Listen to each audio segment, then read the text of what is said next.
Como en el Congreso.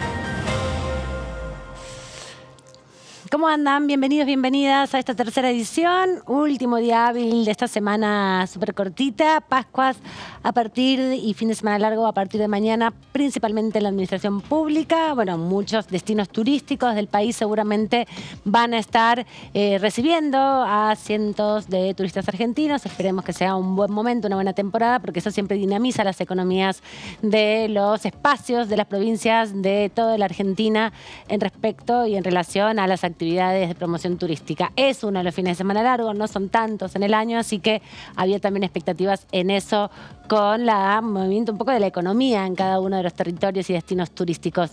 Vamos a anticiparnos un poco lo que va a pasar la semana que viene. Ya está prevista, como decíamos, algunas comisiones el martes con varias actividades y otras que se irán configurando. Nos contaba ayer el diputado Casareto que iba a salir publicado en estos días también la convocatoria a su comisión, la Comisión de Industria, la Comisión de Agricultura, que buscan llegar a un dictamen del proyecto agrobioindustrial y bueno, muchas novedades económicas en ese sentido, también para el sector agropecuario en relación a la política cambiaria, ¿no? A ver si se incentiva un poco la venta de exportación de granos y el ingreso entonces de divisas y también la facilitación a algunos sectores productivos para acceder a dólares más competitivos para la importación de sus bienes. Ojalá eso también repercuta, bueno, en el salario de todos los que somos trabajadores y que nos vemos día a día, bueno, impactados negativamente por la inflación y también por la distribución de la economía, que es lo que está en el centro del debate. Así que, bueno, un poco haciendo síntesis, porque es una semana de pocos días y la semana que viene sí ya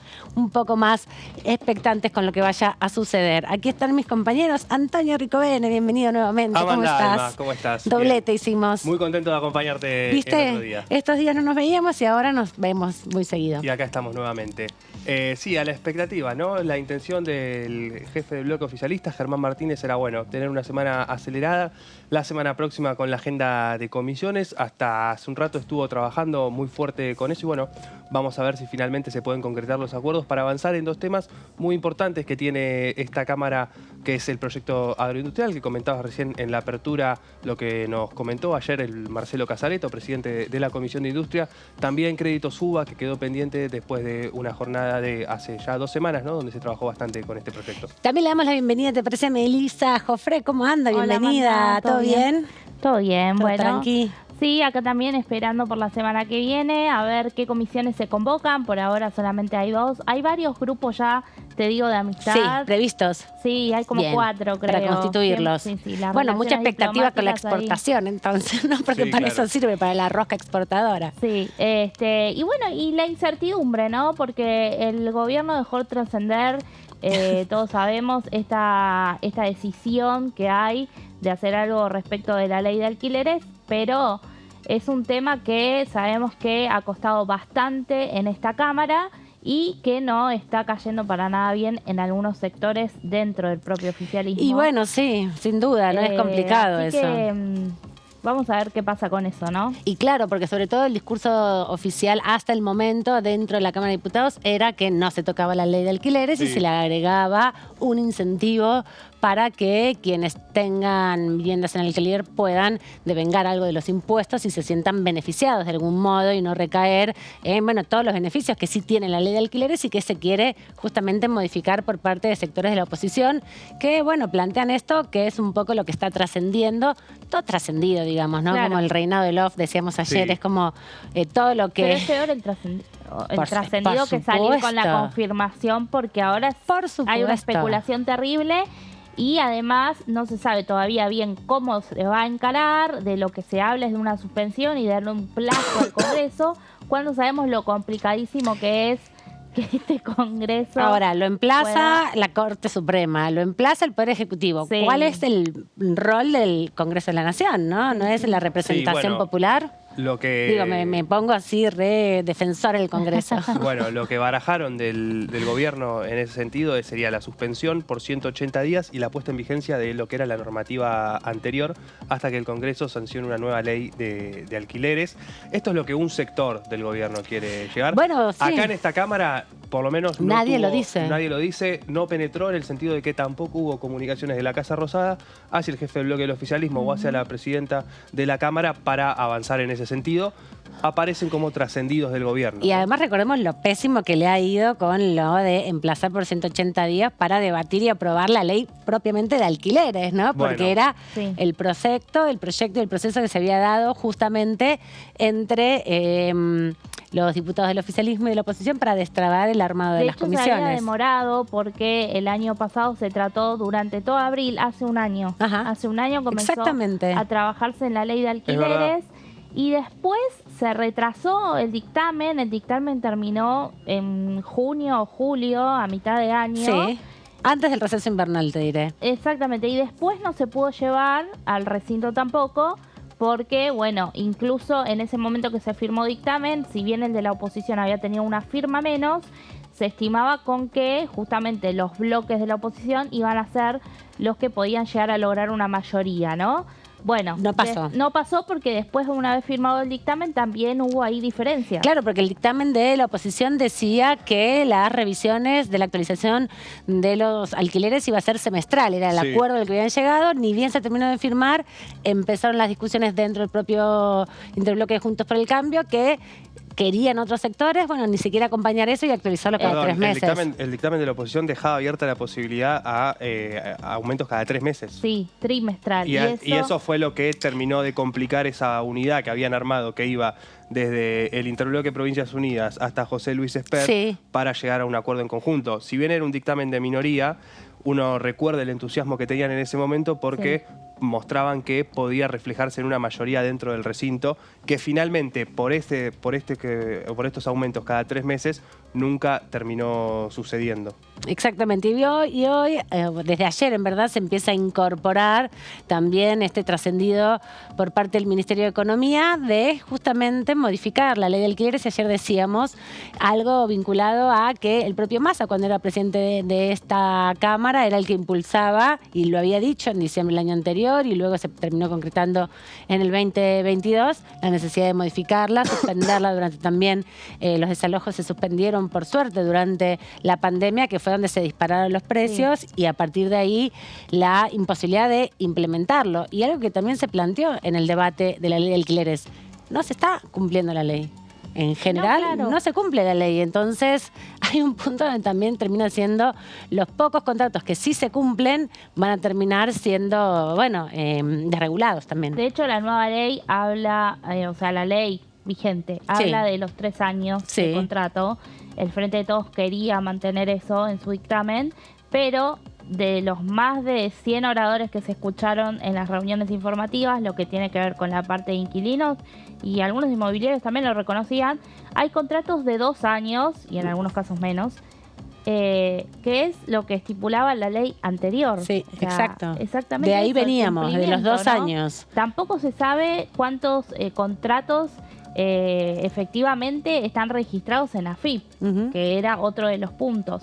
Entonces, ya la ley de por sí no funciona, pero porque no se cumple. Claro, no se implementa, no se ponen tampoco estrategias para promover su cumplimiento, ni controles para que se cumplan, ¿no? Porque todo esto termina siendo nuevamente de una perspectiva entre sujetos y desde un acuerdo entre privados, que es el argumento que quieren sostener para esta idea de también, bueno, trasladarle finalmente a los inquilinos toda una situación de incertidumbre muy compleja, porque también hacemos ese cálculo, Meli, ayer con Antonio y con Claudio, se cumple este año justamente 3 años los contratos, la primera vez que hubo contratos de 3 años, 2023, porque la ley se aprobó a mitad del año 2020. Sí, a esto sumarle también la falta de créditos hipotecarios, ¿no? Para la compra de vivienda, lo que complica aún más en lo que es el aumento de cantidad de inquilinos. Y esta situación de la falta de vivienda para el alquiler o para resolver, en definitiva,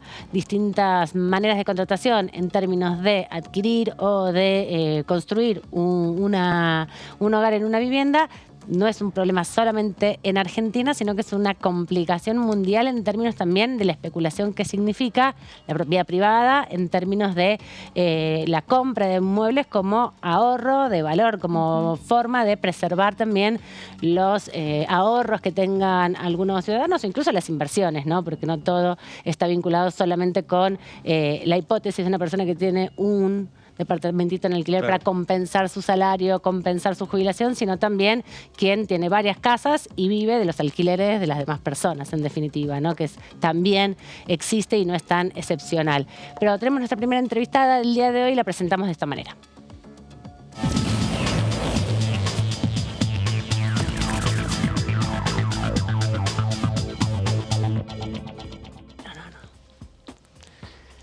¿Qué tal, diputada Frade? Bienvenida aquí a la tercera edición de DTV. ¿Cómo está? ¿Qué tal? ¿Cómo están ustedes? Un gusto hablar. Bien, muy bien. Acá un poco preocupada de esto, acá en la mesa, por el tema, bueno, de lo que se ha generado con la ley de alquileres, esta perspectiva, esta mirada, esta forma de comprender la ley de alquileres como un lugar, en definitiva, donde no se ha profundizado el proceso de búsqueda de cumplimiento de esta normativa, y ahora aparece también esta definición en torno a que no se pueda suspender o no se pueda llegar a una definición de modificación incluso. Bueno, la peor salida que podríamos llegar a tener es precisamente un DNU de suspensión, porque la incertidumbre que generaría sería completa, es decir, a la incertidumbre que ya tienen inquilinos y en alguna medida los propietarios pueden, algunos legítimamente tenerla. Bueno, creo que este DNU sería un retroceso enorme, además de demostrar una incapacidad terrible para, no sé si resolver un problema. Yo, desde mi perspectiva, ninguna ley va a resolver el problema, porque es un problema más profundo, macroeconómico, que tiene que ver más con la inflación y con el déficit de 4 millones de viviendas que hay, que con la modificación de la ley, porque también generar la expectativa de que esta ley, cualquiera, puede resolver, creo que no. Es apenas un parche en una situación que es crítica, porque el problema es inflacionario y cualquier índice que se aplique se traslada al valor locativo, y hoy el problema es justamente ese. Pero creo que si se concretara un DNU sería en este contexto lo que faltaría para un caos total. ¿Qué tal, diputada Frade? ¿Cómo le va? Buenas tardes, acá la saluda Antonio Ricovene. Quería consultarle, bueno, en primer lugar, cómo ve la posibilidad de avanzar en dos temas importantes que podrían llegar a marcar el pulso de la próxima sesión, que tendría que ver con, bueno, el proyecto agroindustrial, en un contexto donde hoy el ministro de Economía anunció un nuevo dólar para las exportaciones agrícolas, y también con los créditos UVA, este tema que ha tenido presencia en la agenda opositora. En ambos casos te tendría que decir más o menos lo mismo. Nosotros, el tema de la economía está completamente descontrolado. Sergio Massa no pudo controlar la economía, no pudo controlar la inflación. La brecha cambiaria es insostenible. Es insostenible seguir manteniendo una brecha cambiaria como la actual. Por lo tanto, esto de seguir sacando distintos dólares para segmentos, para darle algún remedio a algún segmento, lo único que hace es generar más complicaciones, más confusión, y más incertidumbre. O sea, creo que estamos en el camino inverso para generar inversiones, para que el que tiene un peso lo ponga a producir. Es exactamente al revés el proceso que se está dando. Yo tengo una idea muy crítica respecto a que algunas leyes puedan resolver estas situaciones. Tendría que remitirme a lo que dije recién con los alquileres, porque me parece que nosotros estamos en un contexto de una enorme inseguridad jurídica en general, un descontrol macroeconómico, y entonces en este contexto se produce una puja en todos estos temas. En los créditos UVA lo mismo. Claro.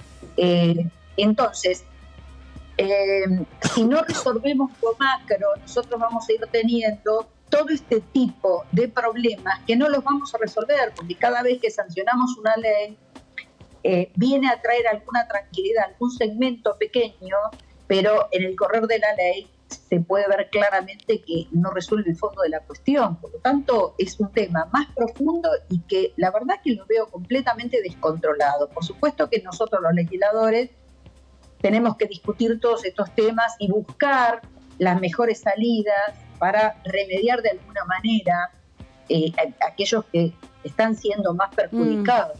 Al menos yo creo que siempre tenemos que atender a los más perjudicados. Pero también se ve claramente cómo sancionamos leyes que después o no se reglamentan o no se aplican. Miren, hace unos días vio un bebito a metros de la Casa Rosada y recordaba lo que fue la sesión donde se trató el tema de las personas en situación de calle, y la verdad que hasta consideraban una casilla de correo para esa gente. O sea, es un nivel de locura total, porque la realidad va por un lado y las discusiones en ese Congreso van por otro. Uh-huh. ¿Qué tal, diputada? Melissa Jofre la saluda. Hola, Melissa. Le iba a consultar por la ley de agroindustria, pero imagino que tiene una opinión también un poco similar en cuanto a esto, ¿no? De leyes que se aprueban, digamos, que son buenos planes quizás, pero que tendrían que abocarse este momento del Congreso en otras cuestiones, dada la situación macroeconómica. Respecto de eso, desde la oposición, este año que es tan difícil también por todo lo que tiene que ver con el calendario electoral, ¿cómo creen que van a poder delinear, algunas, no sé si estrategias o ideas para poder trabajar en algunos proyectos de ley o en las comisiones que a ustedes les toca presidir también, impulsar, algunas de sus propuestas? Es la pregunta más difícil que me han hecho mucho tiempo. Si yo tuviera esa respuesta, me sentiría crack. Mira, las comisiones están, incluso comisiones claves, puedo hablar en las comisiones incluso que participo, han estado en un año no electoral, el que terminamos, prácticamente paralizados. Comisiones que fueron claves, o sea, la Comisión de Legislación de Trabajo es clave y sin embargo nos hemos reunido un par de veces apenas y para cosas que no han llegado a nada. La Comisión de Seguridad Interior se ha reunido una única vez para discutir alcohol cero, 2 veces, y para armas y nada más. Sí. La de narcotráfico, una vez para salud mental, porque tristemente es una comisión de adicción y narcotráfico, que no tiene nada que ver una cosa con otra, pero así están planteadas. Entonces, tuvimos un año no electoral donde no hemos podido generar iniciativas buenas. El proyecto de la Unidad de Información Financiera ha quedado trabado también. Sí. No hemos logrado con dictamen, no nos logramos poner de acuerdo con el oficialismo en diálogos que tengan que ver estrictamente con lo técnico. O sea, permanentemente se cuela, no sé si decirlo ideológico, pero a veces creo que ni siquiera son temas ideológicos, sino que o es blanco o es negro.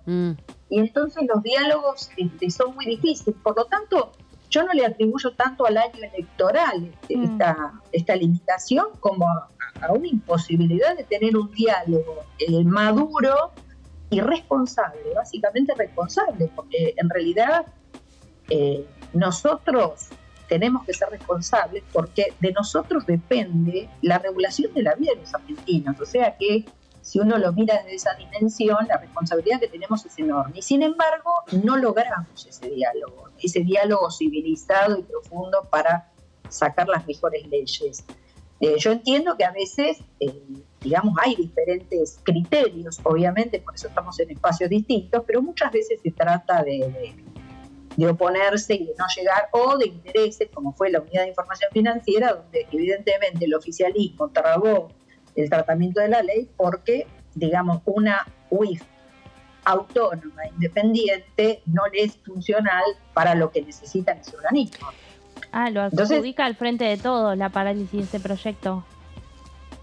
Bueno, en realidad prácticamente Todos Juntos por el Cambio era coincidente en un proyecto que había presentado, que era de mi autoría, que era un proyecto que estaba ajustado a las exigencias del GAFI, que esto es lo que nosotros tenemos que hacer. Sí. Nosotros tenemos luego controles del organismo y nosotros ya estuvimos en zona gris en el gobierno anterior al 2015. Nosotros ya estuvimos en zona gris, que la anterior gestión logró encaminar, porque tiene que ver con monitoreos de autonomía del organismo.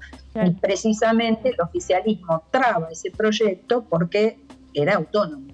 Entonces, no, sí, las modificaciones que habían estado discutiendo justamente en torno a este proyecto no alcanzaban para incorporar en esa dimensión un poco el trabajo en relación a este tema. Digo, las modificaciones que se estaban incorporando al proyecto. No se pudo porque en realidad el sentido de la reforma es darle plena autonomía. Lo demás que podemos discutir no alcanza. Son temas accesorios que no van al fondo de la cuestión. Si nosotros no garantizamos la autonomía del organismo, un organismo que por excelencia previene el lavado de dinero, entre otras cosas, previene el terrorismo, y nosotros tenemos un organismo, como tenemos hoy, organismos de control que dependen de decisiones políticas, y nosotros tenemos que hacer políticas de Estado, esto, no dependientes de la opinión ni de este gobierno, ni del anterior, ni de ninguno. Tenemos que madurar cívicamente para lograr sacar leyes que nos mejoren, que nuestros estándares institucionales mejoren. Nuestros estándares están en decadencia. Frade, ¿cómo evalúa la posibilidad de que el gobierno suspenda la ley de alquileres por 180 días y le encomende a este Congreso la tarea de trabajar en una nueva ley vinculada a las relaciones, ¿no?, entre propietarios e inquilinos que afecta a 9 millones de personas en un contexto, ¿no?, de amplia inflación, donde se debatió mucho en esta Cámara durante el año pasado, en las distintas comisiones, en legislación general, en presupuesto, donde también ya firmaron 2 dictámenes muy distintos entre ellos, pero bueno, es uno de los temas que un sector del gobierno pone a través de trascendidos a colación para ver la posibilidad de que el Congreso debata una nueva ley. Quería saber cómo veía esa posibilidad. Bueno, yo no veo, recién lo expresé, me parece que es la peor salida la suspensión de una ley, porque no nos podemos poner de acuerdo en la sanción de una ley superadora. Yo además quiero aclarar que el oficialismo tiene dictamen de mayoría y que tenía los números para tratarla y decidió no tratarla. Así que en realidad creo que hay un responsable en esto. Y el peor escenario, el peor, es la suspensión de una ley porque no se puede someter a tratamiento otra. Porque si vamos a suspender por decreto las leyes que no podemos modificar, que no ponemos de acuerdo, el caos sería total. Entonces, no ordena. Suma más desorden e inseguridad jurídica la que ya tenemos. Nosotros tenemos que definir qué ley vamos a sancionar. Recién hablaban, y es cierto, hay puntos que están en debate, que es la extensión, cuál es la extensión de los contratos de alquiler. Si volvemos a la ley anterior, nuestro criterio es volver a la ley anterior, o se mantiene 3 años, pero también si le vamos a dar más autonomía o no. Ustedes fíjense, estamos hablando, el oficialismo se opone a que le demos un poco más de autonomía, por ejemplo, en los índices a aplicar del valor locativo. Ahora suspenden por 180 días. ¿Qué se va a hacer con los contratos que se firmen en estos 180 días? Claro. Es decir, a mí me parece que nosotros el tema habitacional es un tema profundísimo y que no vamos a tener mayor equilibrio si tenemos inflación y seguimos con un déficit habitacional de millones de viviendas, de 4 millones de viviendas. Nosotros escuchamos en el Congreso a las cámaras, a los inquilinos y demás, y la verdad que hay una puja natural en un contexto como este donde hay un déficit habitacional y tenemos disparados los índices. Pero, por ejemplo, no se ha implementado tampoco ninguna medida que yo no sé si solamente se tiene que hacer a través de una modificación de la ley para incentivar la promoción de la puesta en alquiler con las rebajas impositivas, que era parte de las propuestas. Eso ha quedado, bueno, en este debate parlamentario que no se ha podido saldar, como bien decías, y por otro lado la respuesta termina siendo la suspensión y la, bueno, generación de mucha incertidumbre en ese sentido, porque hay 9 millones de inquilinos, como bien decía mi compañero, y además hacíamos el cálculo que este año 2023 van a vencer los primeros contratos de 3 años, en definitiva, que se firmaron a partir del 2020, cuando se aprobó la ley, ahí en abril, más o menos mayo del 2020, Exacto. que se terminó de sancionar. Así que es como una paradoja, ¿no? Que sea solamente 3 años la posibilidad de un debate que había sido además profundamente trabajado también en su momento con los inquilinos, que fueron quienes impulsaron esta advertencia sobre, bueno, la situación particular, ¿no? De cada 2 años estar buscando un nuevo departamento, una nueva casa, le complica la vida a mucha gente, cuando se puede pensar una previsión por ahí un poco más larga, ¿no? Porque hay mucho recambio también, porque se vuelve muy inaccesible a veces sostener, las expensas se encarecen, entonces uno tiene que achicarse y ahí te vas moviendo de barrio y tu vida cambia. La opinión que te voy a dar es personal. Sí. Es personal. Yo creo que es un problema, va a ser un problema, quizá volver a los 2 años. Justamente por esto, porque es muy corto y Exacto. es muy costoso la renovación. Exacto. A ver, eso es así. Pero tenemos también un déficit habitacional que no lo vamos a resolver Sin en duda. tanto los locadores. Entonces, estamos engrampados. Ustedes fíjense que es una frazada muy chiquita para cubrir una extensión demasiado. Entonces, todos tienen una cuota de razón. Claro. Por eso insisto tanto en no pensemos que mágicamente, porque cambiemos y pongamos la ley que pongamos, vamos a resolver. Exacto. Porque también se hace años, digamos, es lo mismo. Yo estoy rodeada de gente que alquila y que está extremadamente preocupada porque las expensas se le disparan, porque los alquileres se le van al 100%, pero bueno, con cualquier índice, nosotros en los proyectos que hemos presentado tenemos índices, digamos, hay una variante de índices para que las partes se pongan de acuerdo y puedan acordar. Pero cualquier índice va a tener más o menos el mismo incremento. Sí. Entonces, yo, ¿por qué insisto tanto en esto? Porque hay que generar una discusión y mejorar la ley que hay. En algunos aspectos hay que volver a la ley anterior.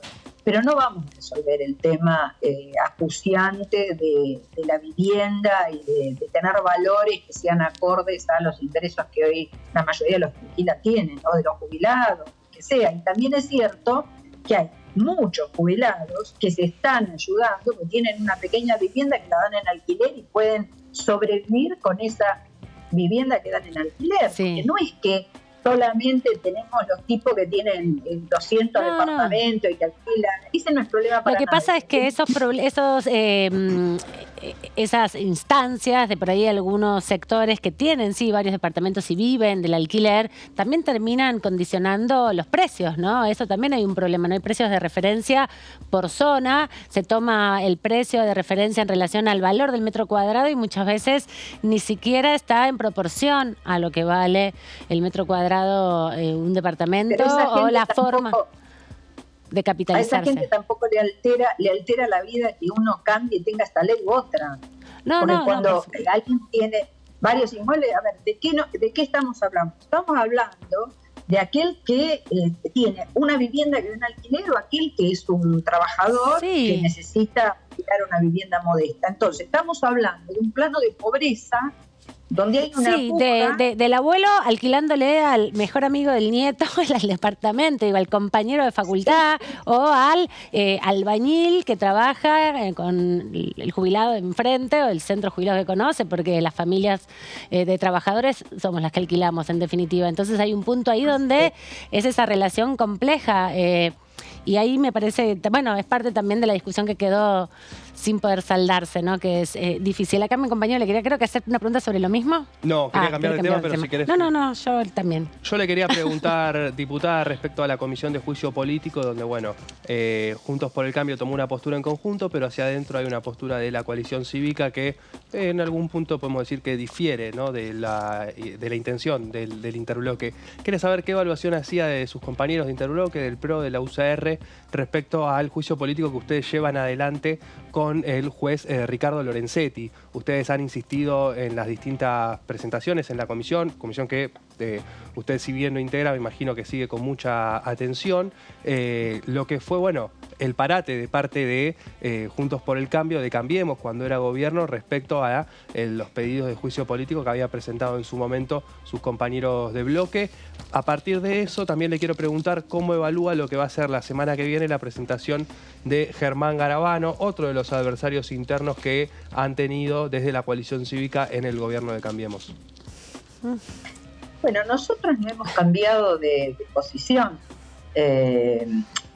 con el cambio de gobierno. Nuestra posición es la misma mientras estábamos en el gobierno y ahora sería incoherente de nuestra parte que hubiéramos cambiado de posición, de modo que nosotros seguimos en la Comisión de Juicio Político, seguimos impulsando el juicio político a Lorenzetti. Hay elementos sobrados y se han pedido con ampliaciones reiteradas veces su juicio político. Así que nosotros seguimos sosteniendo este pedido nuestro, por supuesto que viene desde antes, y efectivamente hemos tenido diferencias con el ministro de Justicia anterior, con Garabano, que también las hemos planteado en tiempo real, y nuestra visión no ha variado. Así que nosotros vamos respetando absolutamente la posición de nuestros aliados de Frente por el Cambio. En muchos temas podemos tener visiones distintas y miradas distintas.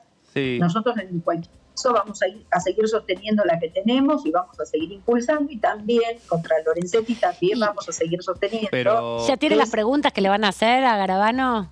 ¿Ya tiene pensada alguna? No sé si que nos las quiere adelantar, porque va a ir Garabano justo y ustedes desde la coalición... Las cosas van surgiendo en el momento. Muchas veces, muchas cosas, esto es en serio. Sí, yo no integro la comisión, pero estoy participando. Sí, la vemos. Muchas veces las preguntas van surgiendo en la medida de la declaración de los testigos. Nosotros igual seguimos insistiendo que es un verdadero mamarracho que se está haciendo en el enjuiciamiento de toda la Corte.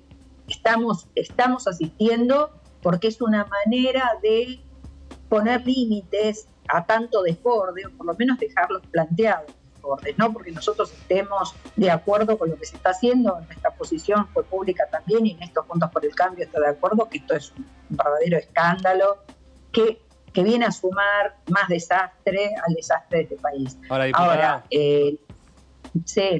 Usted recién hablaba de la posibilidad de tener visiones diferentes con sus colegas de interbloque, pero ¿no cree que cuando se trata del enjuiciamiento a uno de los máximos jueces que tiene el país, capaz hay alguna diferencia más allá de alguna visión o de alguna mirada? Digo, ustedes están pidiendo un juicio político a uno de los supremos del Poder Judicial de la Nación, algo que desoyen completamente y desoyeron cuando fue gobierno Cambiemos sus colegas del PRO y de la UCR. ¿No piensa que hay alguna diferencia más allá de miradas con ese tema? No, podés cambiar el término por otro término, pero lo que quiero decir y lo que digo es, nosotros en cada caso que la coalición cívica ha pedido el juicio político a Lorenzetti, es por información que nos llega y que nos ha llegado, y ustedes saben que cuando uno va tomando cierta información y va trabajando sobre cierta información, de alguna manera los que quieren aportan al segmento político que se está ocupando de ese tema. Quizá toda esa información que nosotros tuvimos no la tuvo el resto, porque además nuestra posición era distinta, y también era distinta en la mirada con el ministro de Justicia, también fue distinto. Entonces, eso nos marcó cierta diferenciación con el gobierno anterior, que bueno, hoy cada uno la sigue sosteniendo, y al final del camino veremos quién tenía razón. Pero no me asusta esta visión distinta.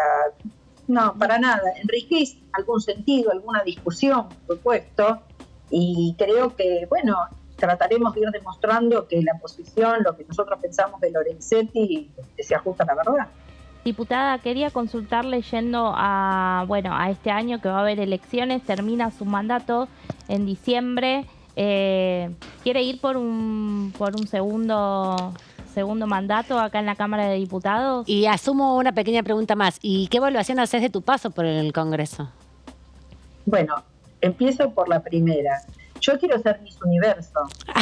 Me encanta. No importa hacer, no importa lo que quiera hacer. Yo voy a hacer lo que a mi espacio político le sirva. Es mi primer paso por la función pública. Sí, exacto. Si a mi espacio le sirve que yo siga, voy a seguir, y si no, volveré a la actividad privada. No me atea esto. ¿Cómo evalúo? Bueno, soy muy, muy autoexigente y siempre me parece que estoy en déficit.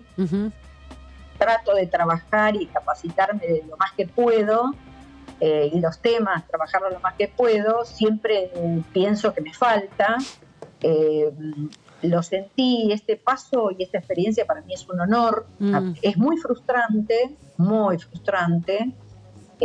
pero no deja de ser un honor, y la verdad que lo tomo con una responsabilidad enorme, tratando de hacer las cosas lo mejor posible. Así que si me tocara renovar, me sentiría quizá con más experiencia y cambiaría algunas cosas, mejoraría algunas, y si no, los miraré por televisión. Y yo le quería preguntar también, bueno, dentro de la provincia de Buenos Aires, espacio que usted representa acá en esta Cámara, tiene colegas diputados que son aspirantes a gobernar en la fuerza política de Juntos por el Cambio. Quería saber de los distintos que hay, Cristian Ritondo, Diego Santilli, bueno, también Maxi Abad por el radicalismo, no pertenece a esta Cámara, pero me imagino que lo debe conocer, Joaquín de la Torre, Javier Iguacel. ¿Ustedes ¿Cuál le convence más a usted para llevar los destinos de la provincia? La PASO es muy buena, es muy... a la democracia le hace bien, porque la gente puede evaluar. En lo personal, quizá por la relación, porque ya hemos hecho la campaña anterior y demás, por supuesto que tengo más afinidad con Diego Santilli. Pero porque ya hemos hecho una campaña, hay un trayecto y demás, pero me parece que cualquier candidato que resulte de la PASO va a ser el candidato nuestro, va a ser el candidato mío, en cualquier caso, porque digamos creo que son las reglas de la democracia y no hay que quebrarlas nunca, nos guste más o nos guste menos un candidato. Nosotros, por supuesto, siempre tenemos preferencia y vamos a tomar preferencias. Con Maxi Abad tenemos la coalición cívica tiene una muy buena relación también. Nosotros insistimos y vamos a seguir insistiendo en la amistad política. Creemos que tenemos que cimentar la amistad política, porque eso ayuda mucho a la hora del trabajo. De hecho, digamos, yo tengo muy buena relación con muchos compañeros de otros espacios políticos, justamente por eso, porque les valoro el trabajo. ¿Y lo ve a Espert en esa PASO? ¿Cómo? ¿Lo ve a Espert en esa PASO? No sé, yo no sé. Yo supongo, eso habría que preguntárselo a él. No sé. Bueno, está Gracias. Gracias, diputada, por este ratito acá en la tercera edición de TV. La vemos en cualquier momento. Gracias a ustedes y muy felices Pascuas para todos ustedes. Igualmente, gracias. que lo disfruté el fin de semana largo también.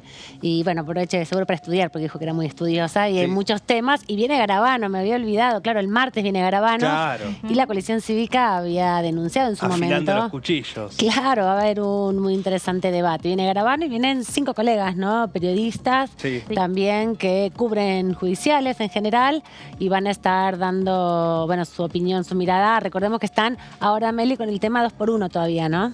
Todavía sí, después habrá que ver si se retoma el tema coparticipación, que era la primera causal por la que habían empezado cuando se comenzó con la ronda de testigos. Se desordenó todo un poco, ¿no? Sí. Porque mucho testigo y además... Incluso en la última reunión del fallo 2x1, quería salir un poco ahí el tema de nuevo de coparticipación. Y lo que pasa es que vienen los secretarios y vocales de las vocalías y las secretarías, ¿no? Las oficinas que trabajan los textos que después los hacen los votos los jueces. Entonces se le aprovechaba, no lo vas a citar 7 veces por cada una de las causas, aprovechás y le preguntas todo, digamos. Sí, pero bueno, hay que confirmar entonces si después del fallo 2x1 van a volver a coparticipación o se va a empezar con el tema de las irregularidades en la obra social. Que estalló hace poquito todo también. Sí, hay causa judicial. Exacto, ¿no? Y también acaba de renunciar quien estaba dirigiéndolo, así que se movilizó bastante el expediente. Creo que, si no me equivoco, el día lunes o el viernes, la semana pasada, hubo novedades también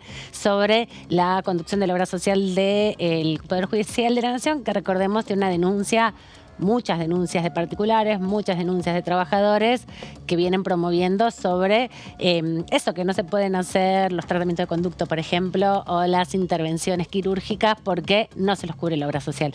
Pero después, en el resto del programa, vamos a seguir hablando de juicio político. Antonio, nos vas a contar sobre el proyecto de agrobioindustrial que ya incorporó algunas de las modificaciones de lo que fue aquel primer boceto de proyecto que tuvo su dictamen con modificaciones y ahora se tuvo que representar y que fue presentado en el 2021, ¿no? Si no me equivoco. Así es, y se presentó en 2021 y se volvió a presentar este año. A partir, ¿no?, de lo que fueron trabajando en todo este tiempo, nos comentaba ayer Marcelo Casareto, los asesores de las 2 comisiones que trabajan en este tema, y vimos cómo hace ya un par de semanas se pasó a la lectura, ¿no?, de las principales modificaciones que tendrían un consenso, un acuerdo. Fueron cantadas a 2 voces entre Burjaile, este formoseño por el radicalismo que preside la Comisión de Agricultura, y el entrerriano Marcelo Casareto por el Frente de Todos a cargo de la Comisión de Industria. Los veíamos en tándem, ¿no?, leyendo esas modificaciones que le van a dar a este proyecto para, bueno, poder avanzar finalmente en un día y muy importante para el agro, porque, bueno, se anunció un nuevo tipo de cambio de 300 pesos, que esta vez no solamente incluye $1 a 300 pesos, perdón, que incluye a los exportadores de soja, pero también a las distintas economías regionales a cambio de una serie de condiciones que también ya vamos a estar repasando. Pero los principales son los puntos de acuerdo que se alcanzó en este plenario de comisiones de Agricultura e Industria para este régimen de fomento al desarrollo agroindustrial federal que viene hace bastante. Decíamos, el texto del gobierno perdió estado parlamentario el pasado 28 de febrero y trabajaron en un nuevo proyecto para conseguir el acuerdo, lo comentábamos recién, entre los asesores en este trabajo que muchas veces se da acá dentro de la Cámara. Trabajo invisible. Por debajo, ¿no?, donde no se publican ese trabajo de comisiones, pero muchas veces sirve para llegar a un acuerdo. Claro, que son nuestras fuentes principales, además, ¿no?, que nos cuentan y nos explican los proyectos, porque... el trabajo principal, aparte. Claro, no sabemos porque bien después a veces... se reúnen los diputados y bajan para poner la firma. Bueno, y después modifican muchas veces, porque todo ese trabajo que después lo vemos discutiendo, algunos diputados son muy comprometidos y son ellos quienes hacen toda la movida. Exactamente. Pero la negociación más dura de lo que después se redacta lo hacen los asesores, ¿no? Así y es. sintetizar muchas veces qué tienen en común muchos proyectos, como les pasa con Crédito Suba, que tienen que sintetizar 11, ¿no? Sí, que es muy difícil. Sí, así es. Así que bueno, vamos a pasar a repasar algunas de esas principales modificaciones. Una la planteó Marcelo Casareto, que tiene que ver con la baja de la amortización acelerada a 2 años, esto que venía rondando entre 3 y 5 a partir de lo que era este principal proyecto que busca, bueno, darle un beneficio más a las personas que vengan a invertir, a las personas que también quieran agrandar sus inversiones en este sector agroindustrial. Tenemos para pasar a la siguiente placa, donde, bueno, vamos a seguir viendo este proyecto, ¿no?, que se fue trabajando. Acá lo explica mejor. Antes se podía tomar en 4 años, otros en 3. Al amortizar aceleradamente la inversión, el que invierte tiene un premio de pagar menos ganancias. Es decir, con esto lo que buscan es algo parecido, podemos vincularlo con ley de alquileres, que es eximir de distintos tributos a quienes quieran generar inversión. Pero principalmente para los que tienen la plata para invertir, ¿no? Por supuesto, porque para invertir en el campo hay que tener plata. Cuanto más acelerada es la amortización, más beneficio para el que invierte. Fue la definición de Marcelo Casareto de uno de los primeros puntos, ¿no?, con los que se empieza a llegar al acuerdo en este proyecto. Se agregan también beneficios de diversos tipos de inversiones que incluyen mejoras del precio agroindustrial incluyendo la construcción de viviendas dentro del establecimiento para el personal rural.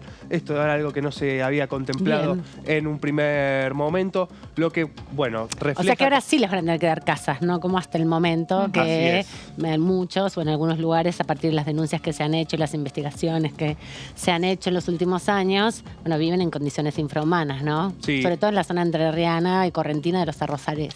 Esto viene a partir, ¿no?, de entender que muchas veces las distancias entre el campo que le toca trabajar al peón rural y su hogar hay una distancia bastante prolongada. Sí, igual donde es no así hay una como se frecuencia de construye. transporte público que... No, el tema acá es que en general los hacían vivir en condiciones infrahumanas, o sea, porque bueno, siempre sí, vivieron, siempre fue la dinámica es esa. Ahora lo que hace la ley es obligarles a hacer una casa, que es la novedad. Bueno. Antes tenían que vivir ahí en casas en condiciones muy precarias, entonces No, que no le incluyan obligarlos. eso, me parece, por fin se hayan dado cuenta que Sí, es igual importante. no lo establece Amanda, está como claro. algo, claro. No es obligatorio, eso es opcional para pero bueno, recibir es un beneficio, claro, pero si no te dan nada, no lo haces. Si te dan algo, por ahí lo haces. Bueno, sí, Sobre todo obviamente. si te van a disminuir los impuestos. Enhorabuena Claro. para los peones rurales en ese Hay que sentido. ver en la Por supuesto. reglamentación qué Contralor va a tener eso, en definitiva, ¿no? No, pero supongo que Esos para acceder a beneficios que se le dan. créditos, por ejemplo, o acceder a herramientas Claro. Sí, financieras demostrar- como son estas de las demostrar que- amortizaciones, vos llevas el plan y después llevas la vivienda construida, digamos, la demostración de que construiste y te darán el beneficio. Es una buena dinámica en ese sentido, me parece, principalmente porque hoy de alguna manera no sucede como para los programas nuevos, pero bueno, la realidad es que viven en condiciones muy precarias. Así es. En esto se agrega un inciso, que contempla las inversiones en construcciones e infraestructura, incorporando para la categoría Claro. de mini pymes y otros sobre las condiciones laborales de los trabajadores. Claro, eso también tiene que ver, porque si vos pavimentás o mejorás el camino rural que está en las inmediaciones de tu campo o invertís también en la zona donde vos desarrollás tu actividad productiva, te dan un beneficio después también en términos de mejorar las condiciones para tu propia producción, ¿no? Sí, es sin como dudas. incorporarle otras dimensiones. No Así sé. es. Tenemos para pasar a la siguiente plaquita, por favor. A ver. En el artículo 8 se cambia la referencia al registro, se habla de régimen y se elimina la referencia al peso de la hacienda, buscando evitar la pérdida de valor de los animales que superan el peso, porque bueno, era algo que Sí. complicaba lo que eran las distintas categorías, ¿no? A partir del peso del ganado, teniendo en cuenta que bueno, muchas veces puede variar el peso según condiciones que son externas, así que Sí. con Igual- con este cambio en la referencia del registro Claro. se traslada más a lo que termina siendo el funcionamiento rural. Sí, se adapta a la dinámica actual, Claro. en definitiva, porque el valor del peso era un registro antiguo, cuando los animales se alimentaban de manera natural. Ahora con los feedlot y toda la dinámica justamente más allá de la pastura, de la industria cárnica para el desarrollo, bueno, también ahí es más difícil. Así es. Este es otro de los puntos. Bueno, en el artículo 8 está este cambio, ¿no? En la referencia al registro. Igual me acuerdo que justamente cuando se estaba discutiendo este proyecto el año anterior, en la última Feria Rural de Palermo, que se habló fuertemente de la del amplio crecimiento que está teniendo la industria ganadera, sobre todo en la zona correntina y entrerriana, que es una de las principales zonas ganaderas. Hablaban justamente de que hay todo un desarrollo de inversión importante, por eso este proyecto fue uno de los que demandaron en la sociedad rural, justamente para que se pueda todavía más solventar el proceso de exportación de la carne, que es lo principal que están desarrollando. Así que no solamente es para el agro, sino también para el desarrollo cárnico. Así Claro. es, así es. Ya tuvo su régimen el ovino, ahora tiene un nuevo régimen también La los productores de carne. Esto lo explicó el formoseño Burjaile, que dijo que la intención es quitarle la imprevisión de saber cuál va a ser el peso de la faena del próximo año y entender que no siempre una suba del precio de faena significa un aumento del valor de la producción, ¿no? Contextualizando con esto que nos comentaba muy bien recién Amanda, también un reclamo, ¿no?, de los productores de hacienda de ganado. Sí.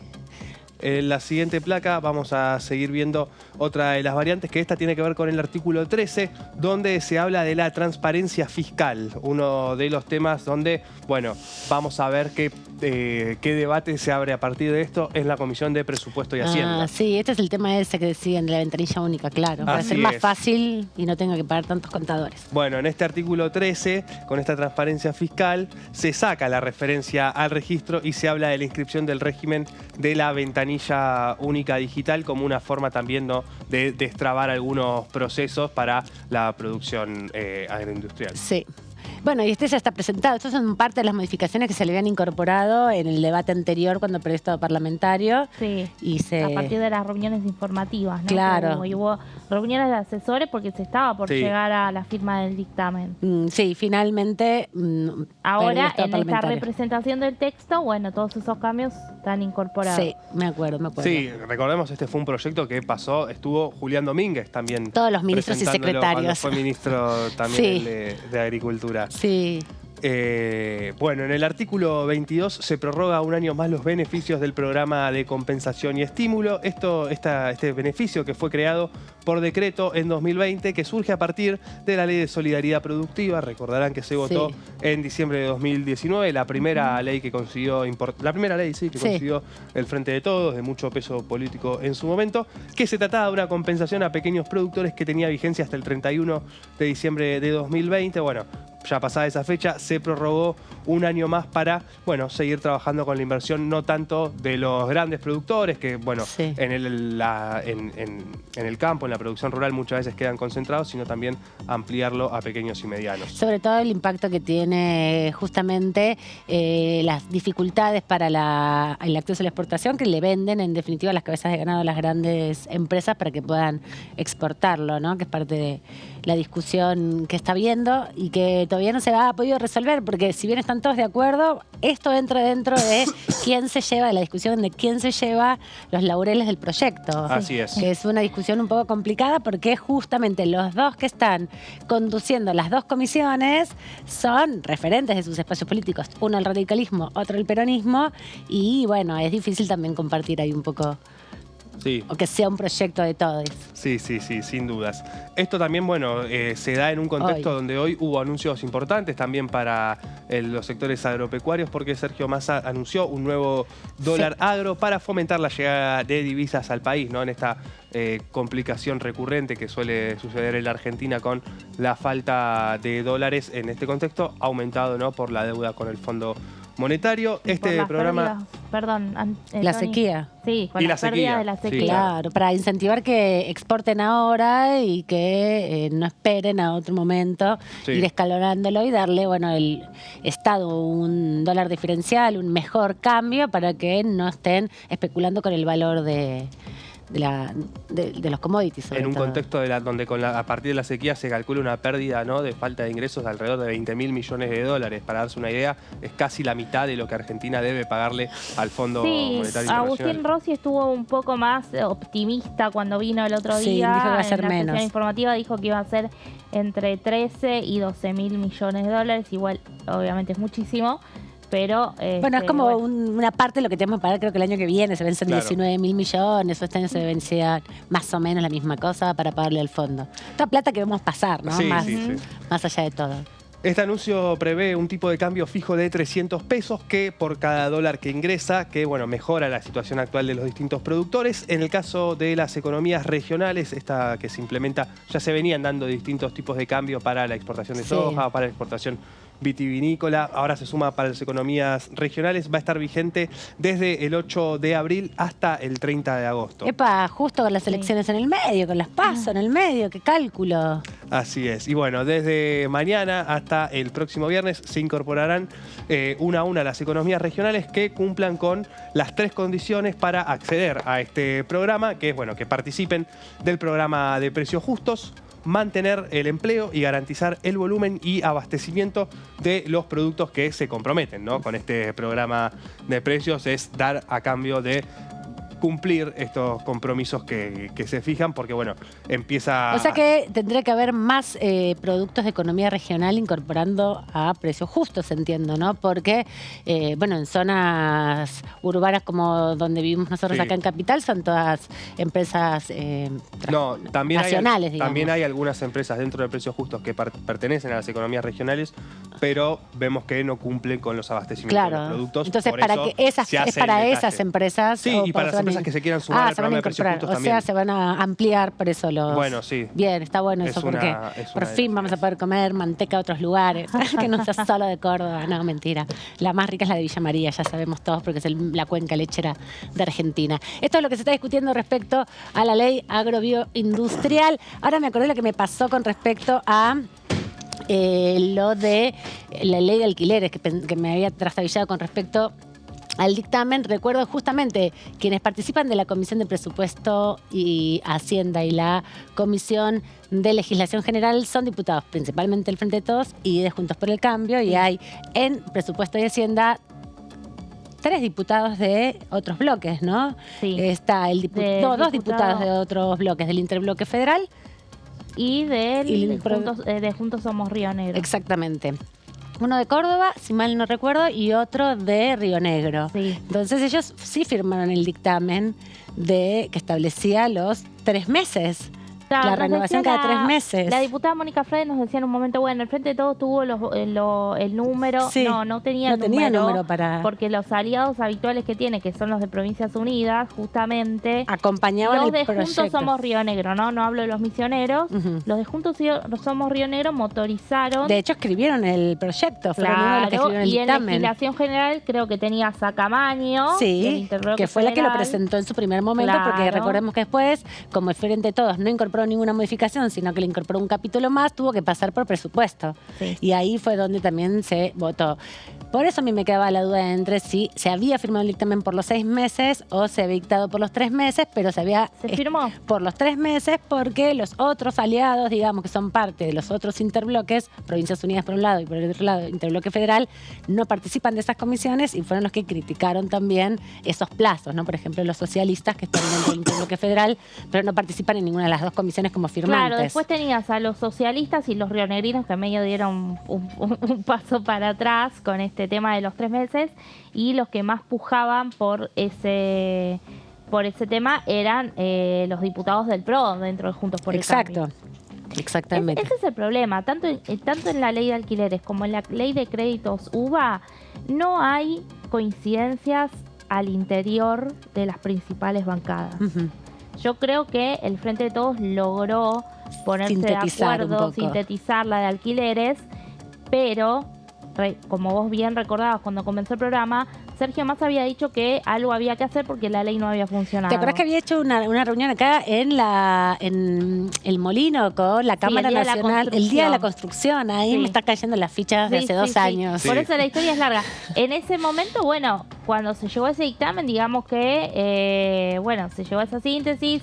A ver, cuando comenzó el debate y cuando se dictaminó, Cecilia Moró, masista, estaba al frente de la Comisión de Legislación General. Exacto, y lo firmaron los diputados que responden al Frente Renovador y lo defendieron acá en esos programas en todos lados. Esta información que sale del Ejecutivo vuelve a, a mover las piezas dentro del oficialismo. Claro, entonces ahí hay como una situación. Por eso me acordaba, me había quedado con pero eran 3 meses, 6 meses, ahí me acordé de dónde venía toda... Mientras vos hacías la explicación, me iban cayendo.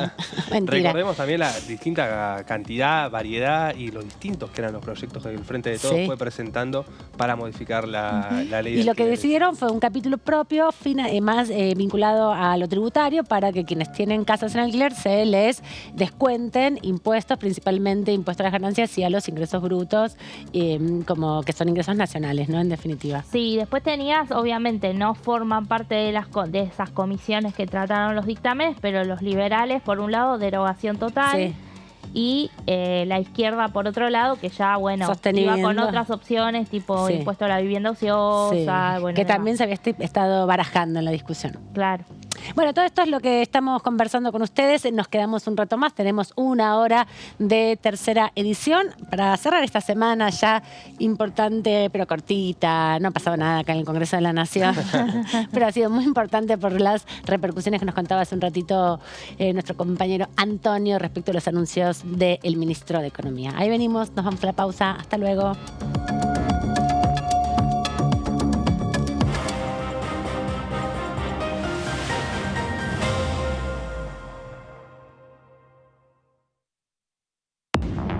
Buen mediodía, el abrazo de un nuevo día. ¿Cómo va? Logramos sacar leyes que fueron muy importantes, como el monotributo tecnológico, el Monotex, que es un monotributo que le permite a la gente que trabaja con la industria del conocimiento poder ingresar en un ámbito formal y poder cobrar lo que exporta en conocimientos al mundo. Trabajamos en la sesión el proyecto de fortalecimiento de la justicia puntualmente para la provincia de Santa Fe. Y hay que agradecer el acompañamiento porque fueron todos los diputados, además de que el proyecto se trabajó desde el año 21, desde diciembre de 2021, todos los partidos políticos, sin diferencias, nos fuimos juntando para perfeccionar el proyecto original. DTV, primera edición, de lunes a viernes. ¿Cómo va a pagar? ¿Efectivo? ¿Débito? Pago lo que es justo. Hoy podés pagar como quieras, pero pagando siempre lo que es justo. Precios Justos es un compromiso entre todas y todos que nos permite desde la app avisar de faltantes e irregularidades para que nadie tenga que pagar de más. Esta medida va a traer orden en los precios y en las casas de cada familia. Bájate la app, escanea y conoce los precios justos. Primero la gente. Ministerio de Economía. Argentina Presidencia. Hola, bienvenidos. ¿Cómo les va? Esta es la segunda edición de DTV. Nosotros tenemos que generar un plan de condiciones federales que sea fortalecer la justicia federal, trabajar sobre el control y la prevención vinculado a todas las provincias linderas, a abordar temas que van como desde la hidrovía hasta el lavado de dinero y también trabajar en las áreas de las políticas educativas de carácter social. La oposición no habla como si nunca hubiese ellos gobernado. Que han gobernado 4 años y realmente nos han dejado una deuda impagable. Por eso es que soy consecuente, no soy obsecuente, soy consecuente con lo que digo, con lo que hago y vengo haciendo hace muchos años. He sido uno de que ha votado en contra del acuerdo con el Fondo Monetario Internacional. DTV, segunda edición, de lunes a viernes.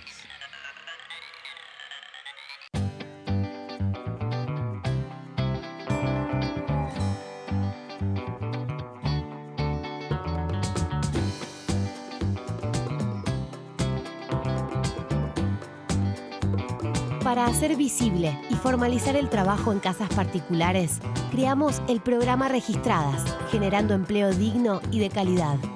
Inscribiendo a una trabajadora de casas particulares, formalizás un puesto de trabajo y asegurás que acceda a todos sus derechos.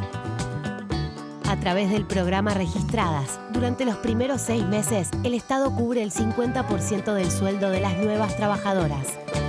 Una herramienta para visibilizar, formalizar y reconocer el trabajo del personal de casas particulares. Argentina Presidencia. Hola, ¿cómo andan? Bienvenidos, bienvenidas. Aquí estamos en la tercera edición de DTV. Dividí mi presentación en distintos bloques. Un primer bloque claramente reivindicando todo lo que sean políticas de gestión o logros de la gestión, que yo entendí y entiendo que son políticas que deben servir para seguir construyendo de acá para adelante, que son escalones de los cuales no se puede volver a retroceder. Y por el otro lado, también respondimos a las principales requisitorias por parte de los bloques opositores. Yo soy diputado nacional por una pertenencia a una corriente política interna de la provincia de Santa Fe que conduce a Agustín Rossi, digamos, ¿no? Entonces, tener la oportunidad de ser diputado y al mismo tiempo de que él sea jefe de gabinete y tener el privilegio, además, político de ser el último orador antes que hable el jefe de gabinete, bueno, para mí es, como militante, un orgullo. DTV, tercera edición, de lunes a viernes. Exportamos bienes por más de 88.000 millones de dólares en 2022. Y detrás de ese dato hay un movimiento económico que llega a cada rincón del país. Primero la gente. Ministerio de Economía. Argentina Presidencia. Bienvenidos a Mundo Villa por Diputados TV. Para que un pibe o una piba pueda sostener su escolaridad, hay que atender el contexto que hace que no pueda sostener esa escolaridad, ¿no? Entonces, ahí es muy importante ver el tema de un programa de becas en regla.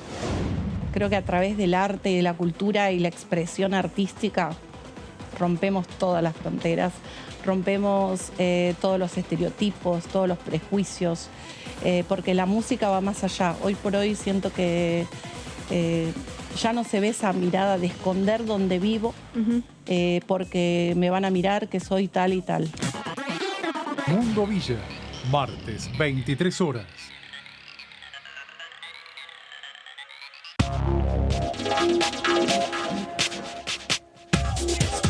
DTV es información, es diálogo, es análisis. DTV es federalismo, libertad de expresión, pluralidad de voces. DTV es todo lo que un país en democracia tiene que ser. DTV es tu voz en el Congreso.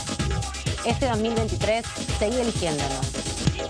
DTV, el periodismo en el Congreso.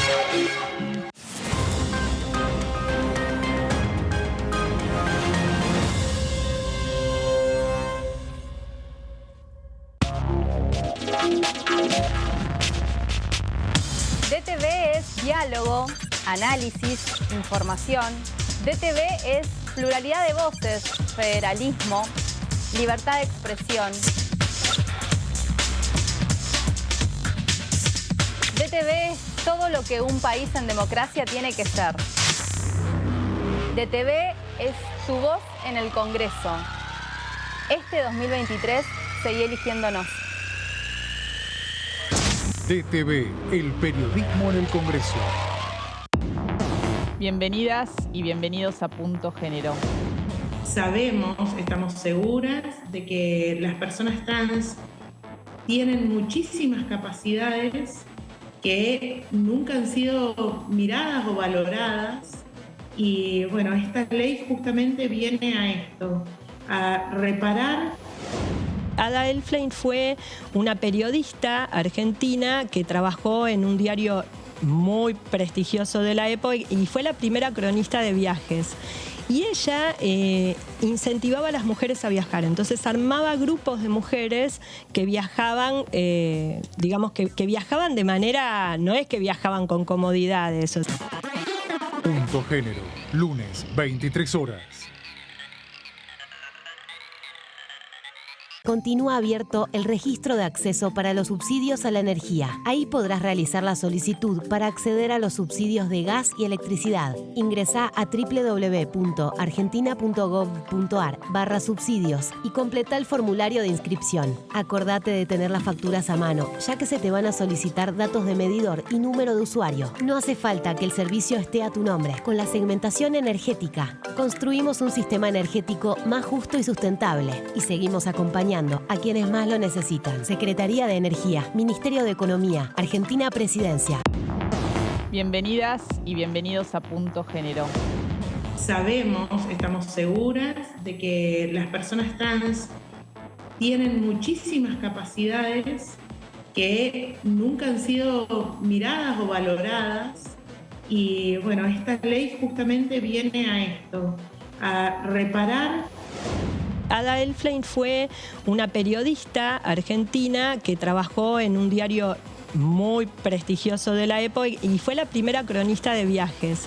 Y ella incentivaba a las mujeres a viajar. Entonces armaba grupos de mujeres que viajaban, digamos que viajaban de manera, no es que viajaban con comodidades. Punto Género, lunes, 23 horas. Exportamos bienes por más de 88.000 millones de dólares en 2022. Y detrás de ese dato hay un movimiento económico que llega a cada rincón del país. Primero la gente. Ministerio de Economía. Argentina Presidencia. ¿Cómo les va? Muy buenos días. Primero que nada, la satisfacción de ver nuevamente un dirigente como Agustín. Claro. Que obviamente él tiene una expertise de lo que es la Cámara de Diputados. Realmente fue muy grato ver la exposición de Agustín porque hizo un balance de gestión en serio. Muy positivo que los diputados y diputadas nos hayamos puesto de acuerdo de distintos signos políticos y sacar una ley que fortalezca la justicia federal. Es un trabajo que hicimos todos y todas y es una buena señal política. DTV, Primera Mañana, de lunes a viernes. Cuando hagas una compra, paga como quieras, pero paga lo que es justo, porque ahora contás con Precios Justos, el compromiso que tomamos con supermercados y distribuidores de todo el país, para que más de 2.000 productos mantengan su precio por 4 meses y la previsibilidad de que otros 30.000 no superen el 4% de aumento mensual. Además, podés avisar de faltantes o irregularidades para que nadie tenga que pagar de más. Bajate la app, escaneá y conocé los precios justos. Primero la gente. Ministerio de Economía. Argentina Presidencia.